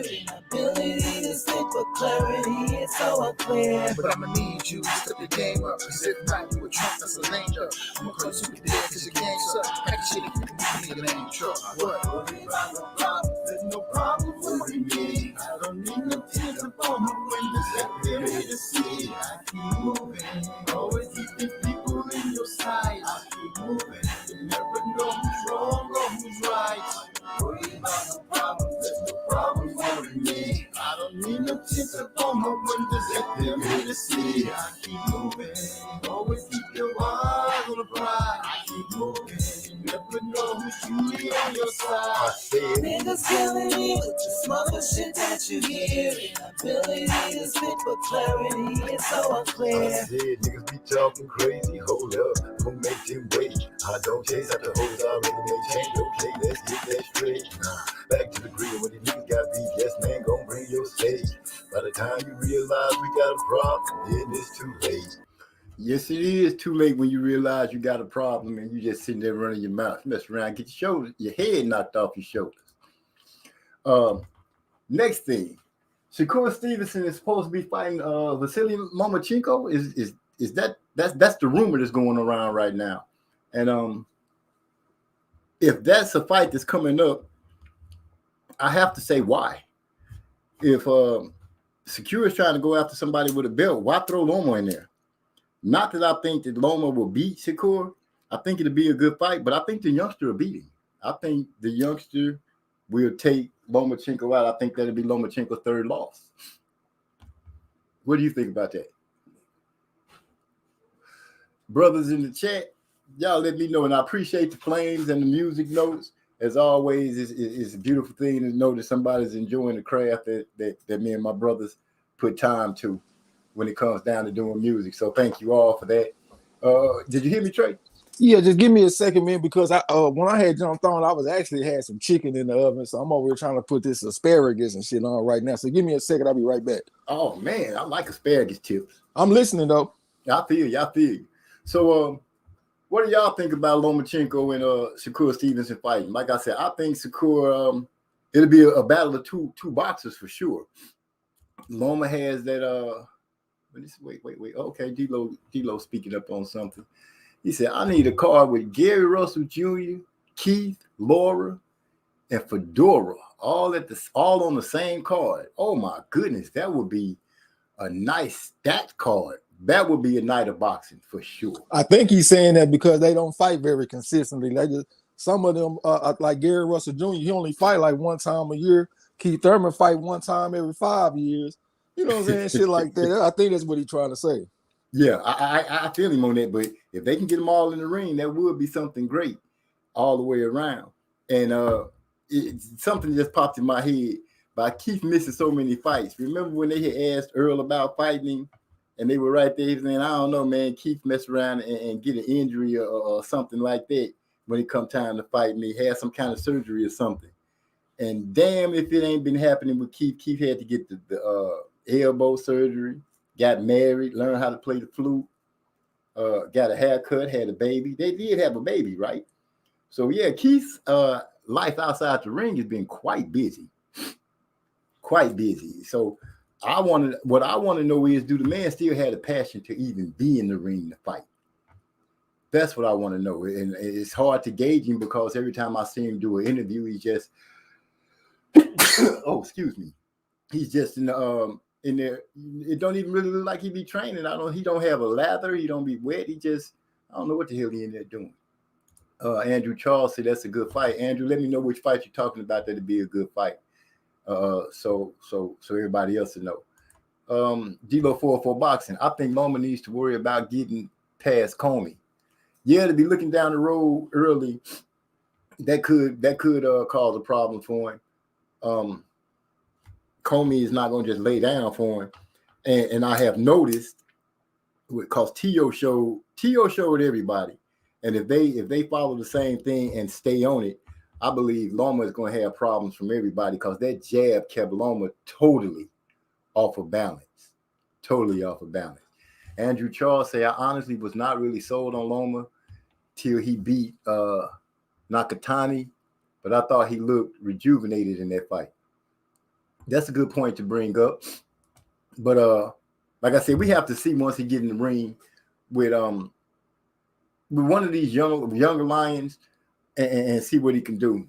I know he got a hell of a lot of amateur fights, and that could start playing against him in these fights coming up. Loma is in his 30s now, I believe. I could be wrong, but I believe Loma's in his 30s, and Trey X brought it to my attention when they had those super long amateur fights. That is wear and tear on their body because they're doing the same thing. They still boxing, they still taking punches and all this kind of stuff. So we'll see how rejuvenated he is when he gets back in the ring, and that'll be against Comey pretty soon. I'm thinking. I also have to come back because I did a video earlier when I was saying that Canelo just straight lied on Caleb Plant. But it's been brought to my attention that he didn't really lie. Caleb Plant did call him an MF, and he used the MF too. But for him to me, I don't get him saying, "Oh, he talking about my mama," but he did the same thing to be against Boo Boo Andres. And the thing about that is so many of these fans that saying, "Oh, well, maybe it's the language barrier thing," but that's bullshit. Because if that's the case, if it's a language barrier, then he straight was telling Andres that he fucked his mother, and I don't think that's cool at all. You know what I'm saying? But you don't really hear the outrage that you would think one would hear, seeing that now that all of a sudden there's outrage that Caleb Plant said it. Is it because Caleb Plant white that y'all mad at him and he said that to that man? I don't know. D-Lo 404 boxing. Keith's haircut wasn't voluntary. MF woke up, got out of bed, and looked back and saw his ponytail, his ponytail tail still lying on the pillow. Boy, he woke up and his head just fell off, huh? You know, that's a story that a lot of these young ladies and women probably could tell for sure. Woke up, my ponytail was still on the pillow. Shakur Loma is who I was talking about. Okay, Andrew Charles, I feel you. I agree with you. That will be a good fight. Can Loma get past Comey? That's the thing. We'll have to find out if he can do that. And I still think that Shakur should be able to go ahead and go after that unification thing. But with boxing and the way things are going right now, it's just hard to say. All they do, DLO 404 says, all they do is put out rumors of fights. They keep talking all kinds of opponents for Josh Taylor, etc. Tell me about scheduling fights, at least planned fights. Yeah. Oh man, I'm sneezing crazy tonight. Hey, one thing though, man, that I be thinking about with the brothers on Top Rank, man, I don't like to really just make everything about race, but when it comes to boxing, I do think race plays a part. You know what I'm saying? Yeah, I know I love reading the boxing books and stuff, man, so I can get my trivia questions. And like when I think about fighters like Sugar Ray Robinson, you know, it took Sugar Ray Robinson like 70 fights before he got his fight against Tommy Bell. And one of the rationale was they didn't want Sugar Ray Robinson to darken up the division too much. You know what I'm saying? You know, that's going back to fighters like Jack Johnson. You know, they didn't like Jack Johnson the way he acted and stuff. So like they kind of carried over in boxing. And a lot of people felt like that got like eradicated from boxing, but I don't really think so. You know what I'm saying? It hasn't, because right now it's my opinion, and I've said this more than once, and I don't apologize for being black, and I don't apologize for my blackness and loving it. But I've been saying, if you look at the way boxing has been going lately, it's like they're trying to push the black champions out the way, either by making up a fake belt and trying to move past them to get undisputed for colors that are not dark. And then I'm looking up. Oh my bad, I thought you were done. Go ahead. Oh, yeah, I'm sorry. I have to pause every once in a while just to get my thought train back going. Let's say Tyson Fury in the heavyweight division. I'm just touching on it. I'm not going to speak about any of the cheating or anything like that. I'm just going to say how the fights went. First fight, a draw. Second fight, Tyson Fury win convincingly. But the main media boxing, they want to say it was so convincingly that Wilder didn't deserve the third fight. Now, Anthony Joshua took a loss to Andy Ruiz. And I believe that the whole boxing world recognized that things weren't as untouchable with Anthony Joshua as most people thought. Yes, he went back and he fought an Andy Ruiz that to me didn't take it serious. He got his belt back, and then what he do? Turn around and lose to Usyk convincingly. But you notice that they were still pushing, and they will still push for him to get his belts back so he could fight Fury, knowing that I believe in my heart Anthony Joshua cannot beat Tyson Fury or Deontay Wilder. I just, in my heart, his attitude, the way he carries himself, the way he acts does not show me that he can beat those two guys. That's just me when it comes down to them trying to change the color in fights. I'm also tripping on the fact that the WBA is not allowing Ugas to try to fight Errol Spence to unify their belt. That's a strange number to me that I can't get my hands wrapped around. But I've noticed, the smaller divisions get their props, but you really don't get your shine on until you get to like 147 and up. What you think? I understand where you're coming from, and I'm thinking about like Bob Arum. Bob Arum is literally 90, man.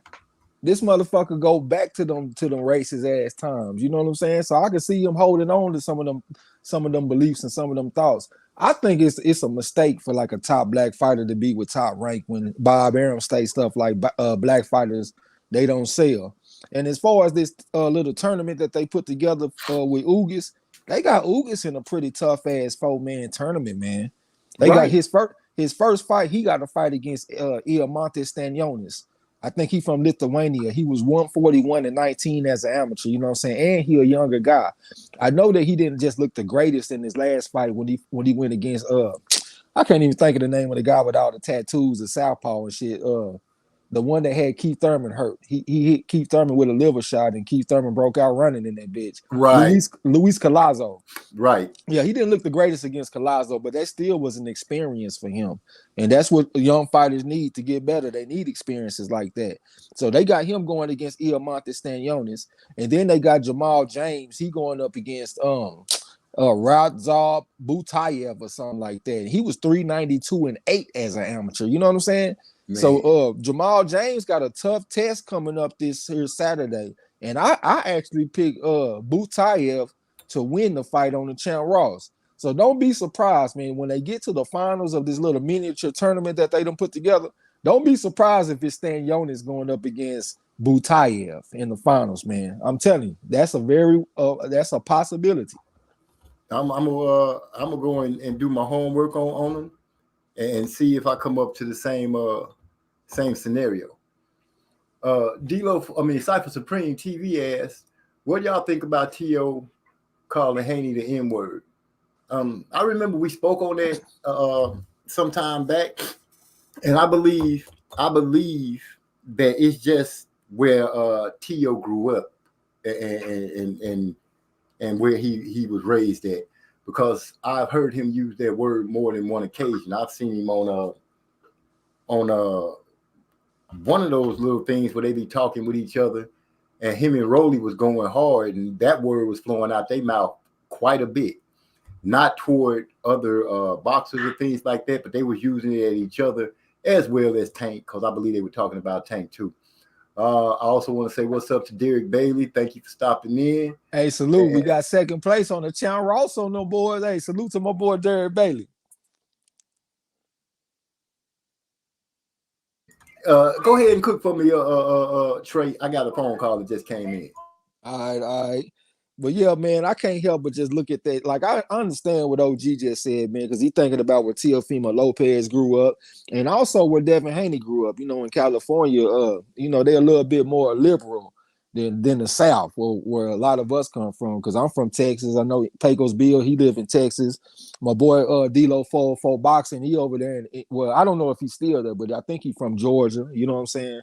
So I can't help but just look at it through that lens, and I just didn't like the feel of it, because I don't allow people to call me that word if they're not black. You know what I'm saying? So that's just my perspective on it. But I know a lot of people in different parts of the country, they don't look at it the way that I look at it.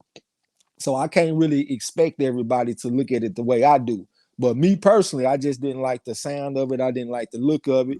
If it was me, it would have been a problem. You know what I'm saying? Like, hey, you ain't about to be calling me that if you ain't black. Square business. Yeah, I agree with you on that too. Nobody else gonna call me a nigga. I'm sorry, the N-word. Y'all have to forgive me. My mind say what it is. My mouth follows. That's just me. So YouTube will probably get mad, but I don't care.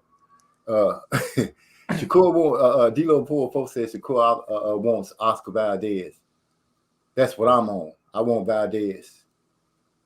I'm with it. Yeah, I'm with that too. I would like to see a unification. The man just went after a belt and let him go after another belt. We, as fans, always say, hey, man, we want somebody going after the belts. And Shakur is coming out saying that's what he want to do. And they trying to put the brakes on it. And going back to what you were saying with the racism in boxing, Bob Arum, and I say this not just about Bob Arum, I say this about politics. Because you got all these politicians that are old as hell that was around when, as they used to say, the Negro was having all these problems. And a lot of these same politicians are sitting in there. What has happened to make you think that their way of thought has changed? They were still getting money. They still making the laws, and people are still voting them in. So what makes you think that they changed their mind? Now, Bob Arum has been in charge of Top Rank since its conception. What makes anybody think that he has changed his mind? And it's mind-boggling to me why a lot of these top black fighters go over there. It's mind-boggling to me too. And then like they already got it in their mind that black fighters can't sell. So right now, Bob, he wants an all-Mexican showdown with Oscar Valdez and Emmanuel Navarrete. Now, don't get me wrong, that's a very exciting type of fight to watch. I would like to call the fight. It would be a good fight. But I just don't feel like a man at 126, that's Navarrete. I don't think he should be taking over a man that's already in the division with a belt, and that's Shakur Stevenson. Make that unification fight instead of trying to make this money fight for your own self. You know what I'm saying? I guess I can't tell him what to do as far as business-wise, but for the fans want to see the unification instead of you trying to build up a man from the weight class below just so you can have an all-Mexican showdown. And then in the meantime, you say how black fighters can't sell and all that kind of stuff. Like, hey, man, that shit is antiquated. Ain't nobody trying to hear that shit no more. You know what I'm saying? Real shit. Yeah. And so when it comes down to that, you know, I guess we both agree. I still can't understand, because when I found out Shakur was over there, it almost crumbled my heart. That's when I first started messing with him, and everybody was going through who they was going to be with. When I found out he was over there, I was like, oh, no, Bob got his hands on another one. See, but it kind of makes sense, though, OG. Like, I could understand why you would take a prospect to Bob Arum, because Top Rank, they going to say anything about a fighter. They going to make that fighter number one pound for pound. I don't think it's a coincidence why, like, a lot of people, well, not a lot, but several fighters that's associated with Top Rank, they like in the top 5 pound for pound. You know what I'm saying? So it looked like early on in the fighter's career, he can build them up. But I think once you get a name, you need to get away from Top Rank, and you need to go follow a different path, make your own promotional team, or go to the PBC or whatever the case may be, because I just don't think in the long run that it's going to be good for you. You know what I'm saying? Yeah, right. Use it as a springboard. Yeah, I can see that, because Top Rank do talk big up on their fighters.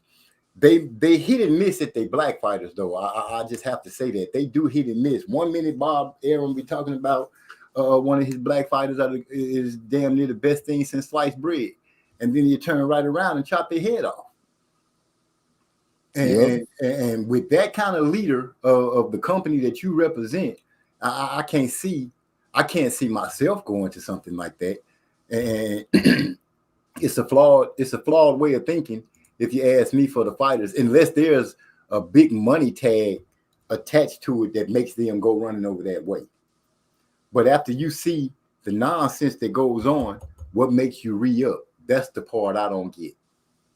Yeah, but and it seemed like he almost trapped him. Like I think I heard somebody say that he'll threaten a fighter to put him on the shelf if they don't re-sign with him or something like that. You know what I'm saying? I can't remember exactly how it was, because y'all know that's my weakness when it comes to analyzing boxing. Like when it comes to the promotional companies and the sanctioning bodies and the rankings and all that kind of stuff, that's not really my thing. But right. I have heard people say that Bob Arum got little tricks that he can use to make a fighter resign. And I don't think he's far past that. Y'all got to remember, this is the same man that had to have a congressional investigation by one of them Kennedys into why Bob Arum didn't want to give Marvin Hagler a title shot back in the day. You know what I'm saying? This is a slime ball slug motherfucker. You got to remember that. You know what I'm saying? So I don't think it's out of the realm of possibility that Bob Arum can put you in a strain, get you strained up and fucked up to where you got to resign with him. You know what I'm saying? Hey, I wouldn't put nothing past him. You know, he did do a lot of work with Don King back in the day. You know, him and Don King was always pocket to pocket when it came to the big fights that was being made in the old days. Yeah. So yeah, I wouldn't put that past anything. And just a quick, this has nothing to do with boxing, but it's also to my brothers, because I got some nephews and some nieces that was Trump. They Trumpers. You know what I'm saying? And it hurts my mouth to even say that. But I'm like, they try to tell me, now I'm 51. My nephews and nieces are not that old. You know what I'm saying? They just really start getting into politics. And when they tell me that I'm listening to the mainstream about Donald Trump, I have to tell them, y'all do realize this is a man that got sued because he wouldn't let Mexicans and blacks live in his buildings. Yeah, a lot of people forget about that.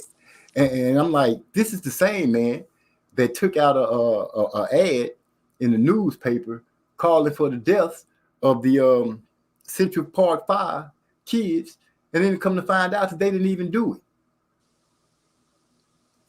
This cocksucker says that well, they probably did something that they deserve to get caught. What? But you know, they didn't know that. They was talking about, oh, I'm gonna have to look that up and see, Unc. I don't know if that's right. What? I lived it. What are you talking about? Go sit down somewhere if I hurt you. Square business. Hey, I wanted to respond to what Andrew Charles said. He said, I would be shocked if Stanionis beat Ugas. My advice, well, I ain't gonna say my advice, but I would say don't necessarily be shocked. You could be surprised, but don't necessarily be shocked, because you got Ugas. Ugas is not a young man. He like 35 already. And by the time they fight, he'd probably be closer to 36. Stanionis is in his prime. He like 27 right now. He's gonna be like 27, 28 when they fight. Ugas will be going into the fight half-heartedly because he really don't want this fight. He want to go fight Earl Spence for unification. So he going into the fight half-hearted. You know what I'm saying? So you got a guy that's getting a little bit older, and you also got he going against a guy that's in his prime. And like I said, the dude got an amateur background. He was 141-19. I ain't never seen an amateur record for Ugas. I know he got like a bronze medal, and he come out the Cuban and Escuela de Boxeo. You know what I'm saying? So if y'all know Ugas' amateur record, I would appreciate it if y'all let me know. You know what I'm saying? But Stanionis, he got the makings of somebody that can pull an upset.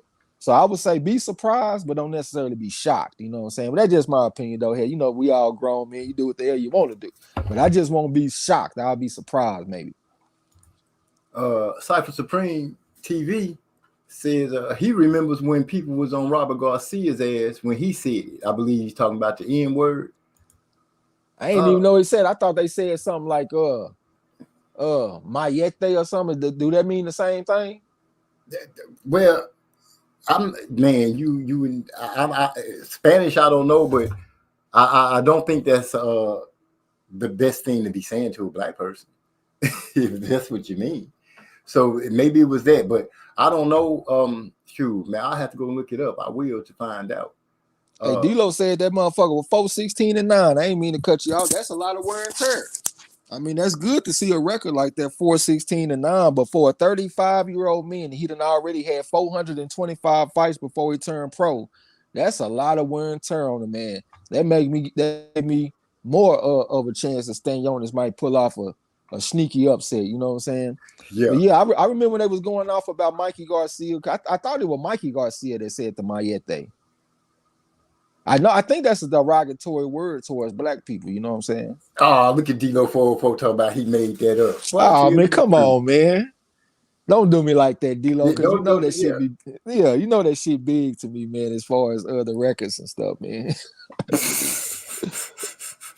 That boy, let me see. I saw something that was quite that. Oh, right here, Derek Bailey say more like 45. I think he's talking about Ugas. Yeah, you say you never know how old the Cuban fighters are. Yeah. You don't, because they don't age like everybody else. It seems like they be looking the same way from the time they come to the time they finish. Yeah, real shit. Who else? Oh, I'm excited. Because we're getting so much closer to Caleb Plant and Canelo. Yeah, well, we got about 2 more weeks. Now Andre Ward came out and said that Plant gonna stop Canelo. And now I don't see a stoppage. I seen maybe outboxing him and using the ring. I know Trey got his thing about his punches not being correct, and he taking some damage in later parts of the fight, which I did go back and check that out, and I did see Ugatazi was piecing him up later on in that fight, but he persevered and came through. Will he be able to do that with Canelo? I don't know. I wait a minute. I'm tripping. I do know he gonna do that. I ain't eating no crow. Matter of fact, I'm gonna make a clip for crow, so when it happens, I'm gonna be able to send it to other people. I think you got some crow coming, OG. I read the article, and Andre Ward said that the best thing for Caleb Plant to do is to step to the lion and put the lion on his heels. You know what I'm saying? Be the aggressor. Go in there and get physical with him and let him know that, hey, you ain't the boss in here tonight. You in a real fight tonight. I can be hurt, but guess what? You can be hurt too. I don't think that's Caleb Plant's nature. I don't never see him stepping to people and putting that type of fight on nobody. You know what I'm saying? He more like a pure boxer. He like an old school cutie pie, like you got the question right on the trivia. You know what I'm saying? Right. That was the only one I got. It's all good though. But I just don't know if that's the right approach to take to Canelo. You know what I'm saying? I think you do need to step to him. Cause like if you think about when Canelo was younger, I know it was a long time ago. He was only 19 years old when he fought Miguel Cotto's brother. I think his name was Jose Cotto or something like that. When he hurt, when he got hurt, that dude had Canelo against the ropes and he hit him with a right hand and he hurt Canelo. I know that Canelo got a devastating knockout in this fight. But what's the fighter that used to be trained by Ann Wolf? Oh, the one that he said he didn't want her in his corner? Yeah, Kirkland. Ain't it Kirkland? I think it is Kirkland. If you remember that fight, in the beginning of that fight, Kirkland stepped to Canelo and backed him up to the ropes, and he was getting off some pretty decent work until he backed off of Canelo and he let Canelo regroup and come back with something. But I do think that's the type of fight that can give Canelo some problems. You step to Canelo and let that motherfucker know, like, hey, you ain't the lion. I'm the silverback gorilla in this bitch tonight. That's the way that Andre Ward fought against Kovalev in the second fight. Because the first fight, he went out there a little tentative. In the second fight, he stepped to him and let him know who the silverback was. And I think that's what he wants to project on to Caleb Plant. But Caleb Plant ain't no Andre Ward. Andre Ward is a mean-spirited killer in that ring. I saw him hit Saki Obika with a Muay Thai elbow in the 9th round in that fight. It was the most egregious elbow that I ever seen, and it's because Saki Obika started it. Andre Ward, one of them fighters, like, okay, you want to be clean, we can be clean. But if you want to be dirty, we can be dirty. Like, he one of them type of guys. I don't see that in Caleb Plant. I think Caleb Plant is a step or two below Andre Ward, who was also a silver medalist and all that kind of stuff. Caleb Plant did have an amateur background. He was 97-20, but he wasn't winning national championships. He was getting silvers and bronzes in the nationals. You know what I'm saying? So I think he'll step below Andre Ward or even Floyd Mayweather or even Ezra. And I'm looking at his stamina and stuff. Like his stamina against Uzcategui, man, that shit there was terrible. Once he got past the 6th round, he was raggedy as fuck out there. You know what I'm saying? Yeah, so I think it's gonna be tough, OG. But I ain't trying to talk you off your pick though. I would be more than happy to serve you some crow. You know what I'm saying? I'm gonna say it like this.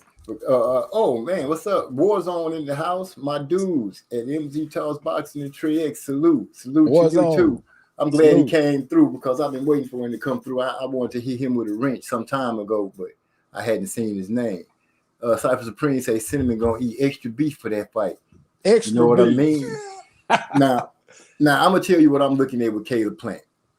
I know he's a fighter, and I believe the dude got hard. And another thing that I'm looking at is something about him that's just making me feel like he gonna beat Canelo, man. Now I wouldn't be surprised if he stepped to Canelo early and let Canelo know to throw him off and then step back and box a little bit. You know, because if he can time Canelo and keep that jab in Canelo's face, because you know Canelo likes to try to sit down on his punches. And if Plant is smart and keep that jab in his face, he gonna beat that man. His attitude and I think his attitude and his heart. Now I'm not taking away from Canelo. You know what I'm saying? I think Canelo could fight, but my problem with Canelo is like we know about the commuter rod.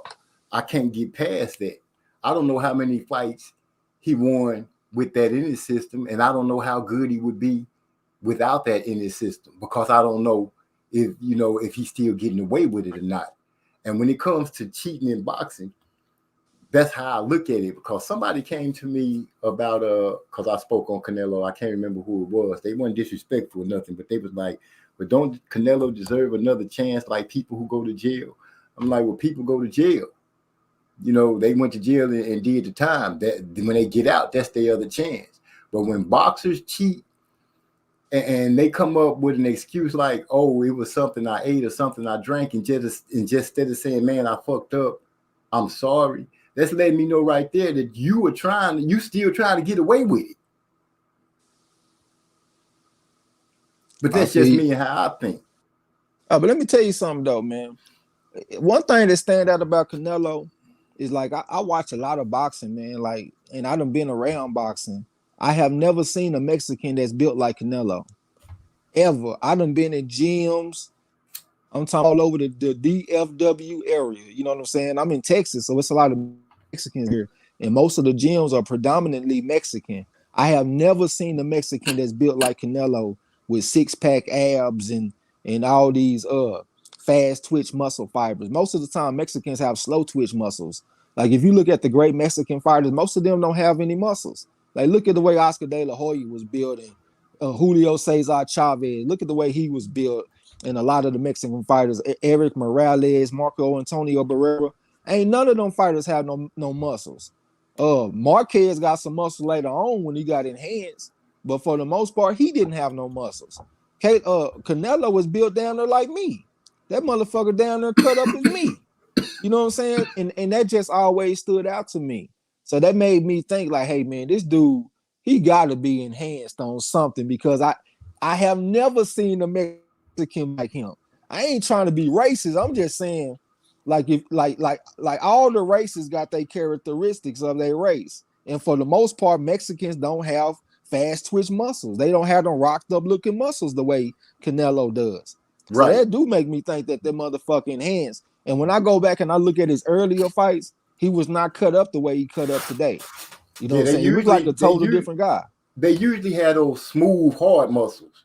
You know what I'm saying? They like lean strong. You know what I'm saying? They had that surprise strength. Canelo looked like, you know, like you said, he looked like that. Man, thank you, Andrew. Either the man got some black in him or the motherfucker is on something. Them the only two things I could think of. The man is part black or he enhanced on something. Oh my you know God. what I'm saying? That means he part black. He got to be part black, bro. Name another Mexican fighter that y'all have heard of that's built like Canelo. Name another one. I can't. Hey, whenever I talk to people in the chats and shit, like on videos, I ask them the same question. And to this day, like my boy Wilder said, I have yet to hear anybody tell me about another Mexican fighter that's built like Canelo. Well, I'm gonna say this, Andrew Charles, I appreciate it. He said, I know what he's up against, but I'm rocking with my Tennessee bro. Hey, there you go. I know somebody gonna ride with me. We won't be eating crow. We're gonna be serving that crow to Trey X and everybody else who riding with whatever that the computer on. I mean Canelo. Hey, if I am eating crow, I'll be happy to eat crow because I like a good upset, and I also I would like Caleb Plant to win the fight. I want to go out there and knock Canelo off. You know what I'm saying? But I just looking at the preponderance of the evidence, like people been saying lately, I don't see it happening. You know what I'm saying? But I will be happy if I'm wrong, and I would happily eat my crow. You know what I'm saying? Right. A lot of people went against me with Ugas against Pacquiao. Yeah, that's true. That's true. I think that's a different situation that you got going on right here, though. It's like I said. Remember, I always told you. Remember, I explained to you how I be making a lot of my picks. I be checking out how they act, the attitude. Caleb showed me already. He the same thing Wilder showed me is that they fought for their daughter to get their championships. But it's something about Canelo with Caleb that I can't put my hands on it. But, you know, I'm in Texas too. Right now, what I'm seeing from Caleb is that, you know how these Texas boys be. They have an attitude about a certain person. They don't like that certain person. They just want to beat them up.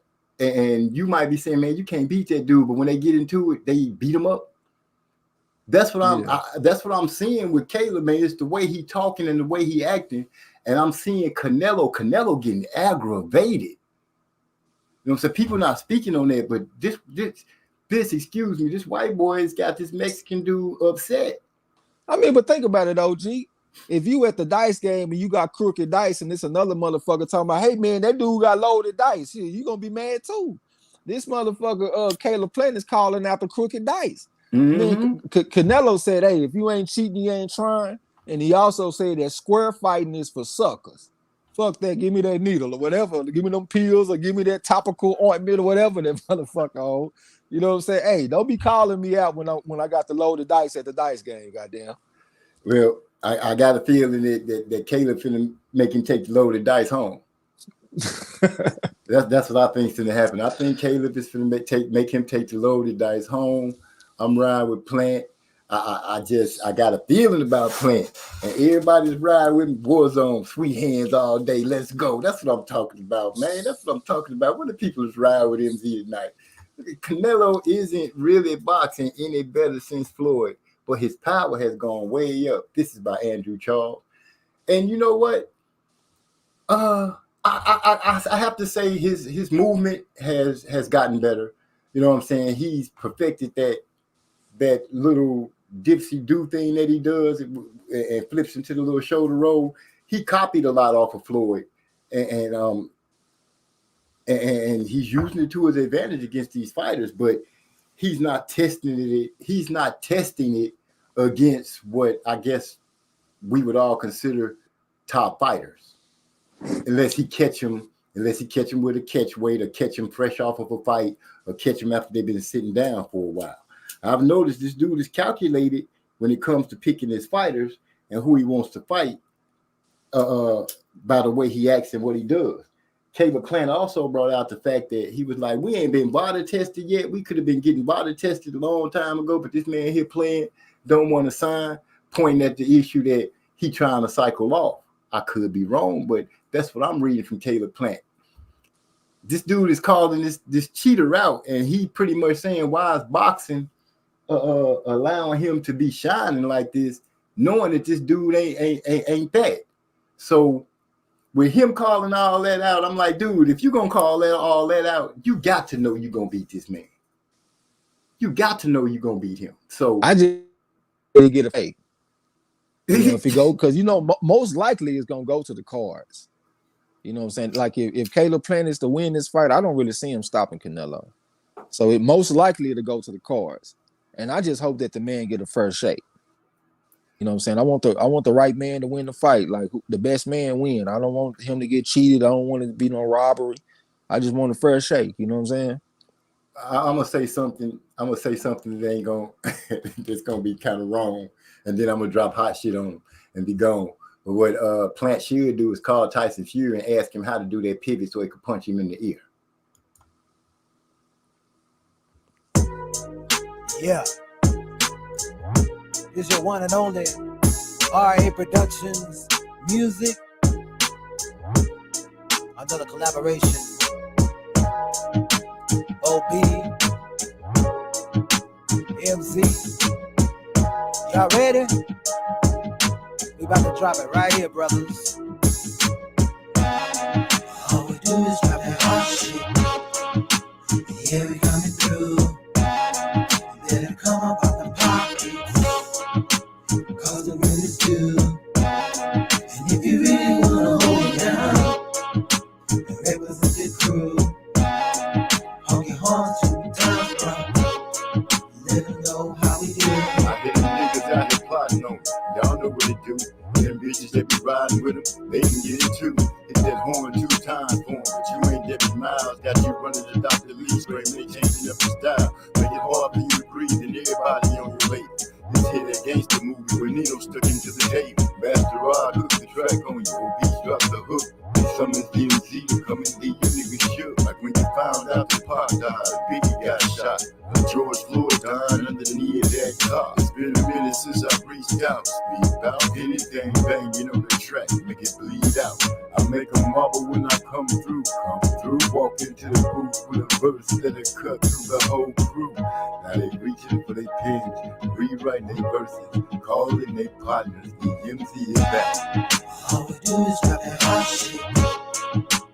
Yeah, we coming through. Let it come up out the pockets, cause the wind is due. And if you really wanna hold it down, the representative crew, honk your horns to the times drop. Let them know how we do. I bam bam like Bigelow. Set the beat like a gigolo. Slap me on the cheek of a silly hoe. That may be the only way that you feel me though. From Virginia to Texas, she like Hondas, I like Lexuses. Fuck horses, I'm out of Pegasus. Make grease so I know what the medicine is. We hip hop sedatives, cause we competitive. Call mother like a relative. As it tells it is in the snatching biz. The amount for the ransom is 1 million presidents. Give me the money, it's evident. We can run it with smoke, start bleeding the fish. You're feeling way out of your elements. I feel like a trunk of an elephant. You feel like a monk that is selling. What? Hey, man, slow down, man. What are you talking about? I need you to get your mind right, man. All right, okay, let's go. My bad, bro. Don't mind me. At times I don't know what my mind be. Every now and then you have to zap a brother on the shoulder just to remind me. I spit dumb when I black out. The master Rob put a track out. Don't give a damn, I'ma throw my back out. Swim through the beat like I'm a black trout or a clownfish. Call me Nemo. What you got on my 40 Debo? You can pay me Friday. I'ma beat that ass next Friday. Sequel. Like fecal matter. I'm the shit. Can you smell it? It's a hit. Sicarios be like, sorry, bro. Didn't know you were killing in the body, yo. Like Mario Brothers, I smash. Hop in the car to dash with the cash. Unable to control the way that I stand. Tasmanian devil. Just call me Taz. Yeah, let's get it. All we do is drop that hot shit. Yeah, we coming through. You better come up on the pocket, cause the rent is due. And if you really wanna hold it down and represent the crew, honky horns to the town front. Let them know how we do. All we do is drop that hot shit. Yeah, we coming through. You better come up on the pocket, cause the rent is due. And if you really wanna hold it down. Man, that's dropping that hot shit. I had to go ahead and put that down on y'all. Just because Master Rod is in the chat, he checking us out from his hospital bed. 8 Toes, what's up, baby? What's going down? Salute, Always Master love Rob. you know what I'm saying? He'll be back with us real soon, you know what I'm saying? Warzone says, MZ tells Boston, brother, you putting on this track that issue straight with a lot of flames. Man, Warzone, I appreciate that. You know, you come through when you get a chance. You know, I know you got your channel over there, you growing up, you're doing good. I'll stop by there and check you out. And you be having some nice stuff going on. So keep doing your thing, brother. Keep doing your thing, and I appreciate the love. Oh man, am I tripping, or is Benavidez and Ukatazi fighting next? They got a fight coming up, don't they? It's like in 3 weeks or something like that. Oh, Excuse me, man. I'm over. I got my mouth because I'm over here eating and shit. I had to get that plate, you know what I'm saying? But I think it's like 3 weeks. Okay, sure. So man, you can't tell me that right now boxing is not going to be hot with the fights that's coming up. We had that great slugfest war street fight with Tyson Fury and Deontay Wilder, which I ate crow in that fight. But all the fights that was on that card, in my opinion, was pretty good fights. We got Terrence Crawford and Sean Porter around the corner. We just had a very good showing with Shakur Stevenson and Harrington. Question, do anybody know when one of the twins are going to fight again? I almost forget today boxing. They ain't talking noise. Well, the younger one is still making appearances, you know. I seen how many of those people was really actually ride with Fury other than the twins. That rapping dude from the Migos was I seen a lot of people ride with Fury. Broke my heart. But I'm waiting for Wilder to come back and start a new knockout streak. Keep things going. Andrew Charles said, MZ, peace and blessings to you in the chat. Man, thank you, Andrew Charles. If you about to sign out, I appreciate that. You. Hit that like button for me if you have it, and come back and kick it with us again. So what you think gonna happen with Ukatazi and Benavidez?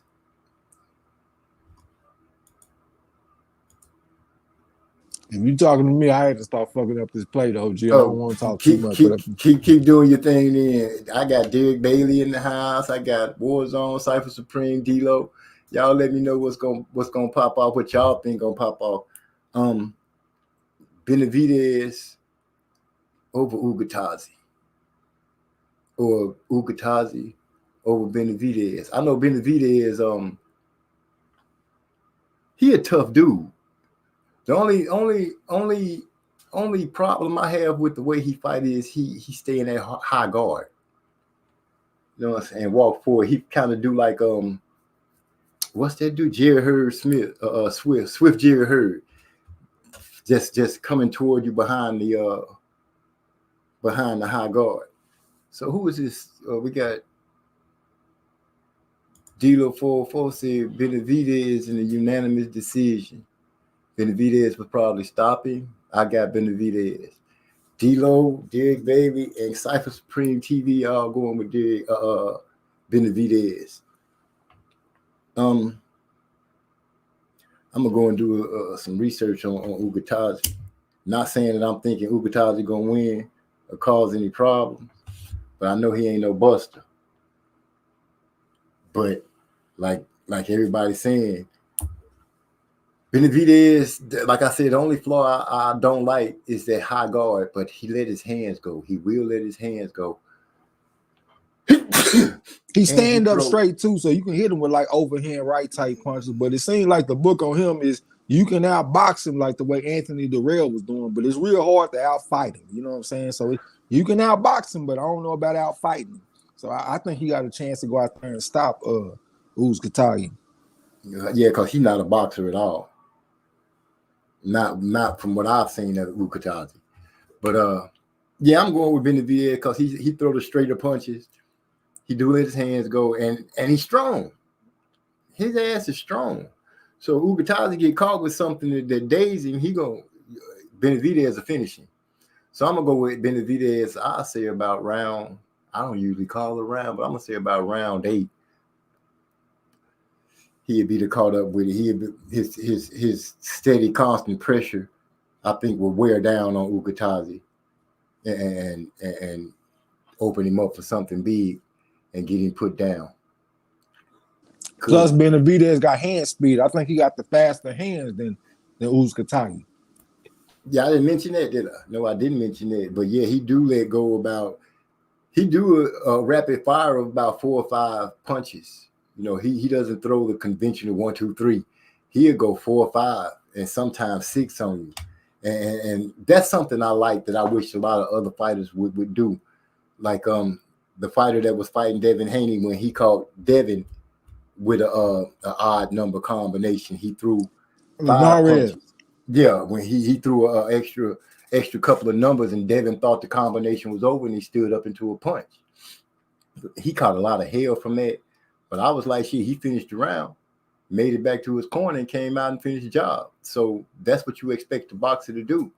And people was like, oh, he got clipped. And I'm like, shoot, it's not natural. Hey, we want young fighters to go. You blacked out. We want young fighters to go through the fire. We want them to be tested. You know what I'm saying? We do want to see that. And when it seems like every time one of them do it and come out on the other side good, people give them slack for it. And I'm like, I just don't get it. You know what I'm saying? You want this kind of fighter, and then when they do that, you give them the blues. It can't work like that.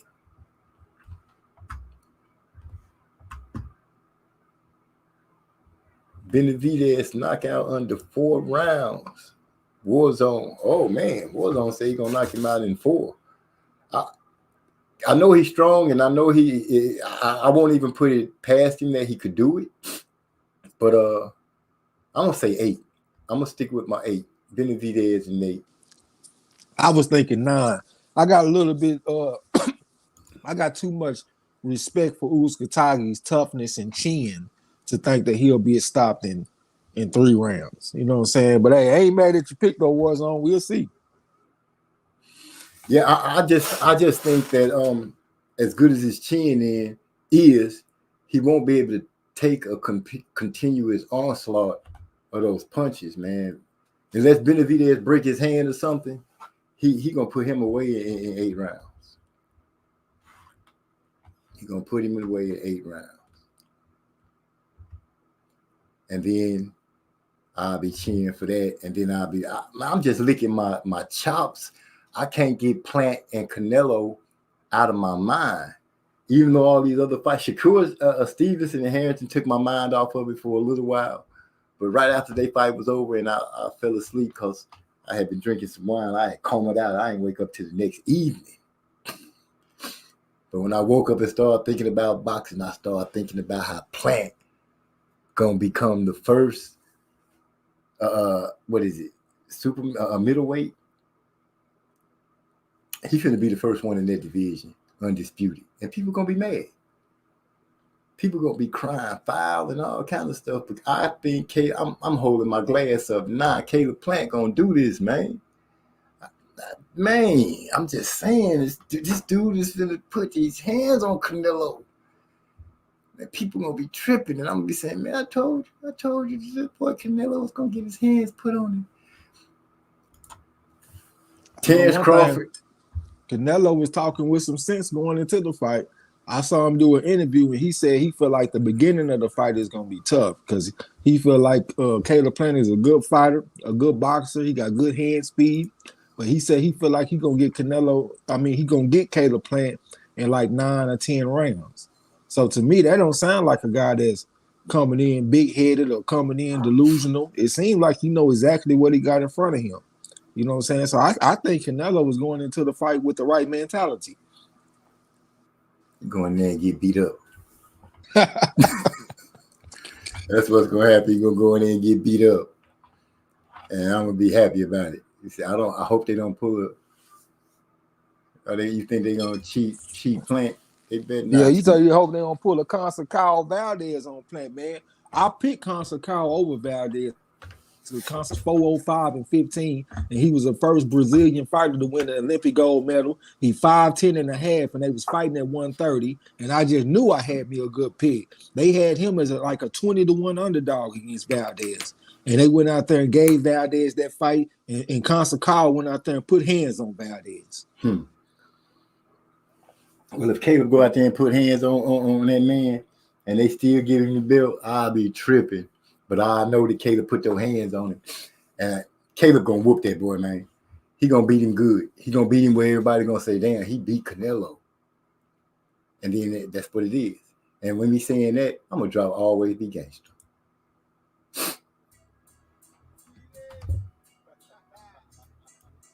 Always be gangster. Always be gangster.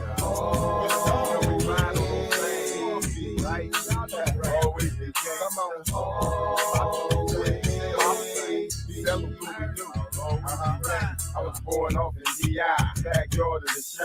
Moved out to GA and swerved around the H-Town. Grind hard, stiff plays, big clothes to make pay. Pop collars, brush shoulders, make moves the smooth way. Got beef too, I got family to handle that. Turning rocks, push a shot of lead, we can handle that. A lot of y'all trip out them flows that just sitting out. Hoping I don't live by the laws that I'm shipping out. Easy, that's the wrong move, get your head bust easy. Ain't about drama, nigga, what's up? Rough dog, PDP and labels I roll with. Real ass nigga, and let me come flow with. Man, even sick, I'm gonna shine like a bright star. Rolling a hoop, still pull me a tight saw. Stop on a dime, gang brain on a dime. Blazer sweet, yeah, track still flame on time. Yeah, it's still flame on time. I'll always be gang, come on. We ride on the flame, always be gang.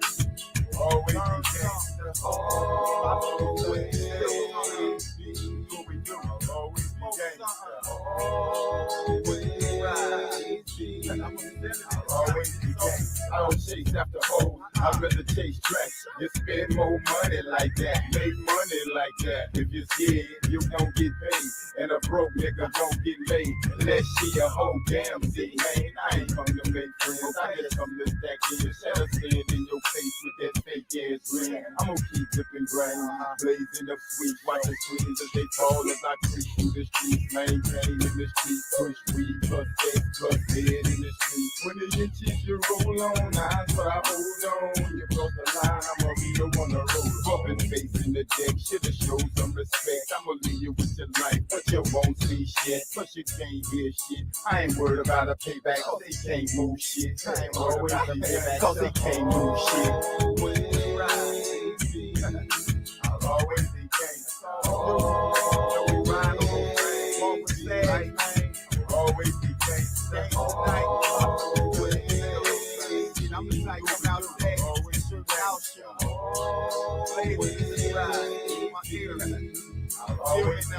Just to ride down the street with the bag in the back, them hoes on the side with that weed in the left, gripping grain with the left hand, drink in the right, while I nod in my nose and they stop at the light, and my rims still roll on. These hoes break their necks trying to hold on. You can miss me with the sex, don't bring it down, cause I ain't about to pay for the moan. I'm moving behind dark skin, so the head don't show, so the smoke don't show. The bitch be real slow, still sipping on days, my blowing on haze, all in the next lane. Feel like the next way, north side to the west side, gon' throw it up. East side to the south side, gon' throw it up. Y'all know how it is in H-Town, H-Town always be gangsta. This has been a Big Pen collaboration. Him, me, and the motherfucker want to see. Man, that song take me back. Now, back to me pushing the fact that Caleb Plant will not be having me eat any crow because he gonna beat Canelo. I still haven't really made up my mind about who and what I think gonna happen with Crawford and Sean Porter, because they just haven't been giving me anything when it comes to them. I'm not as excited as I thought I would be for them to fight, and I think it's because of the way they acted. Derek Bailey, I'm hoping something similar. Oh, I'm in the wrong conversation. So it's hard for me to really get into Porter, and I guess I'll get into it once they get closer to fight time. But boxing is going great. I want to say it's about to be 11 o'clock. So I got to go to work in the morning. I want to make sure that I don't be burning up too much time. So I'm going to say thank you to everybody that came and kicked it with me. Salute, man. I was going to say the same thing. I was like, man, I probably got to get off, OG. But, man, I appreciate everybody coming through fucking with my boy Pecos Beach, one of my favorite people on YouTube. Salute to everybody in the chat. My boy Cypher Supreme TV, Derek Bailey, Warzone, goddamn D-Lo, Fo Boxing. You know, that's the voice of reason right there. That's my man, you know what I'm saying? But, hey, man, y'all boy, take it easy and come through and fuck with the corner on Saturday, man. We're going to call a frog out of well. We got Jerron Boots Ennis going up against Thomas Delorme. And we also got Jamal James going up against that Radza Butayev cat. So y'all come through and fuck with us, man. I'm going to get with y'all boys. Y'all know don't nobody call it like Trey X. And I got to say, Master Rod, I appreciate you out there, bro. Love you. Real recognize real. Thanks for stopping through and kicking it with us. And I'm going to take us out on the theme song that OB's made for us. Peace, fellas. Peace. Oh, shoot. I didn't hit the button for the... My bad. I messed all it up. Okay, now, theme song. Let's go.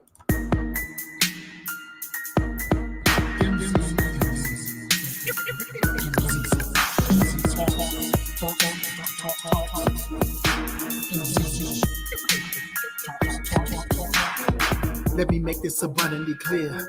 We talk about boxing here.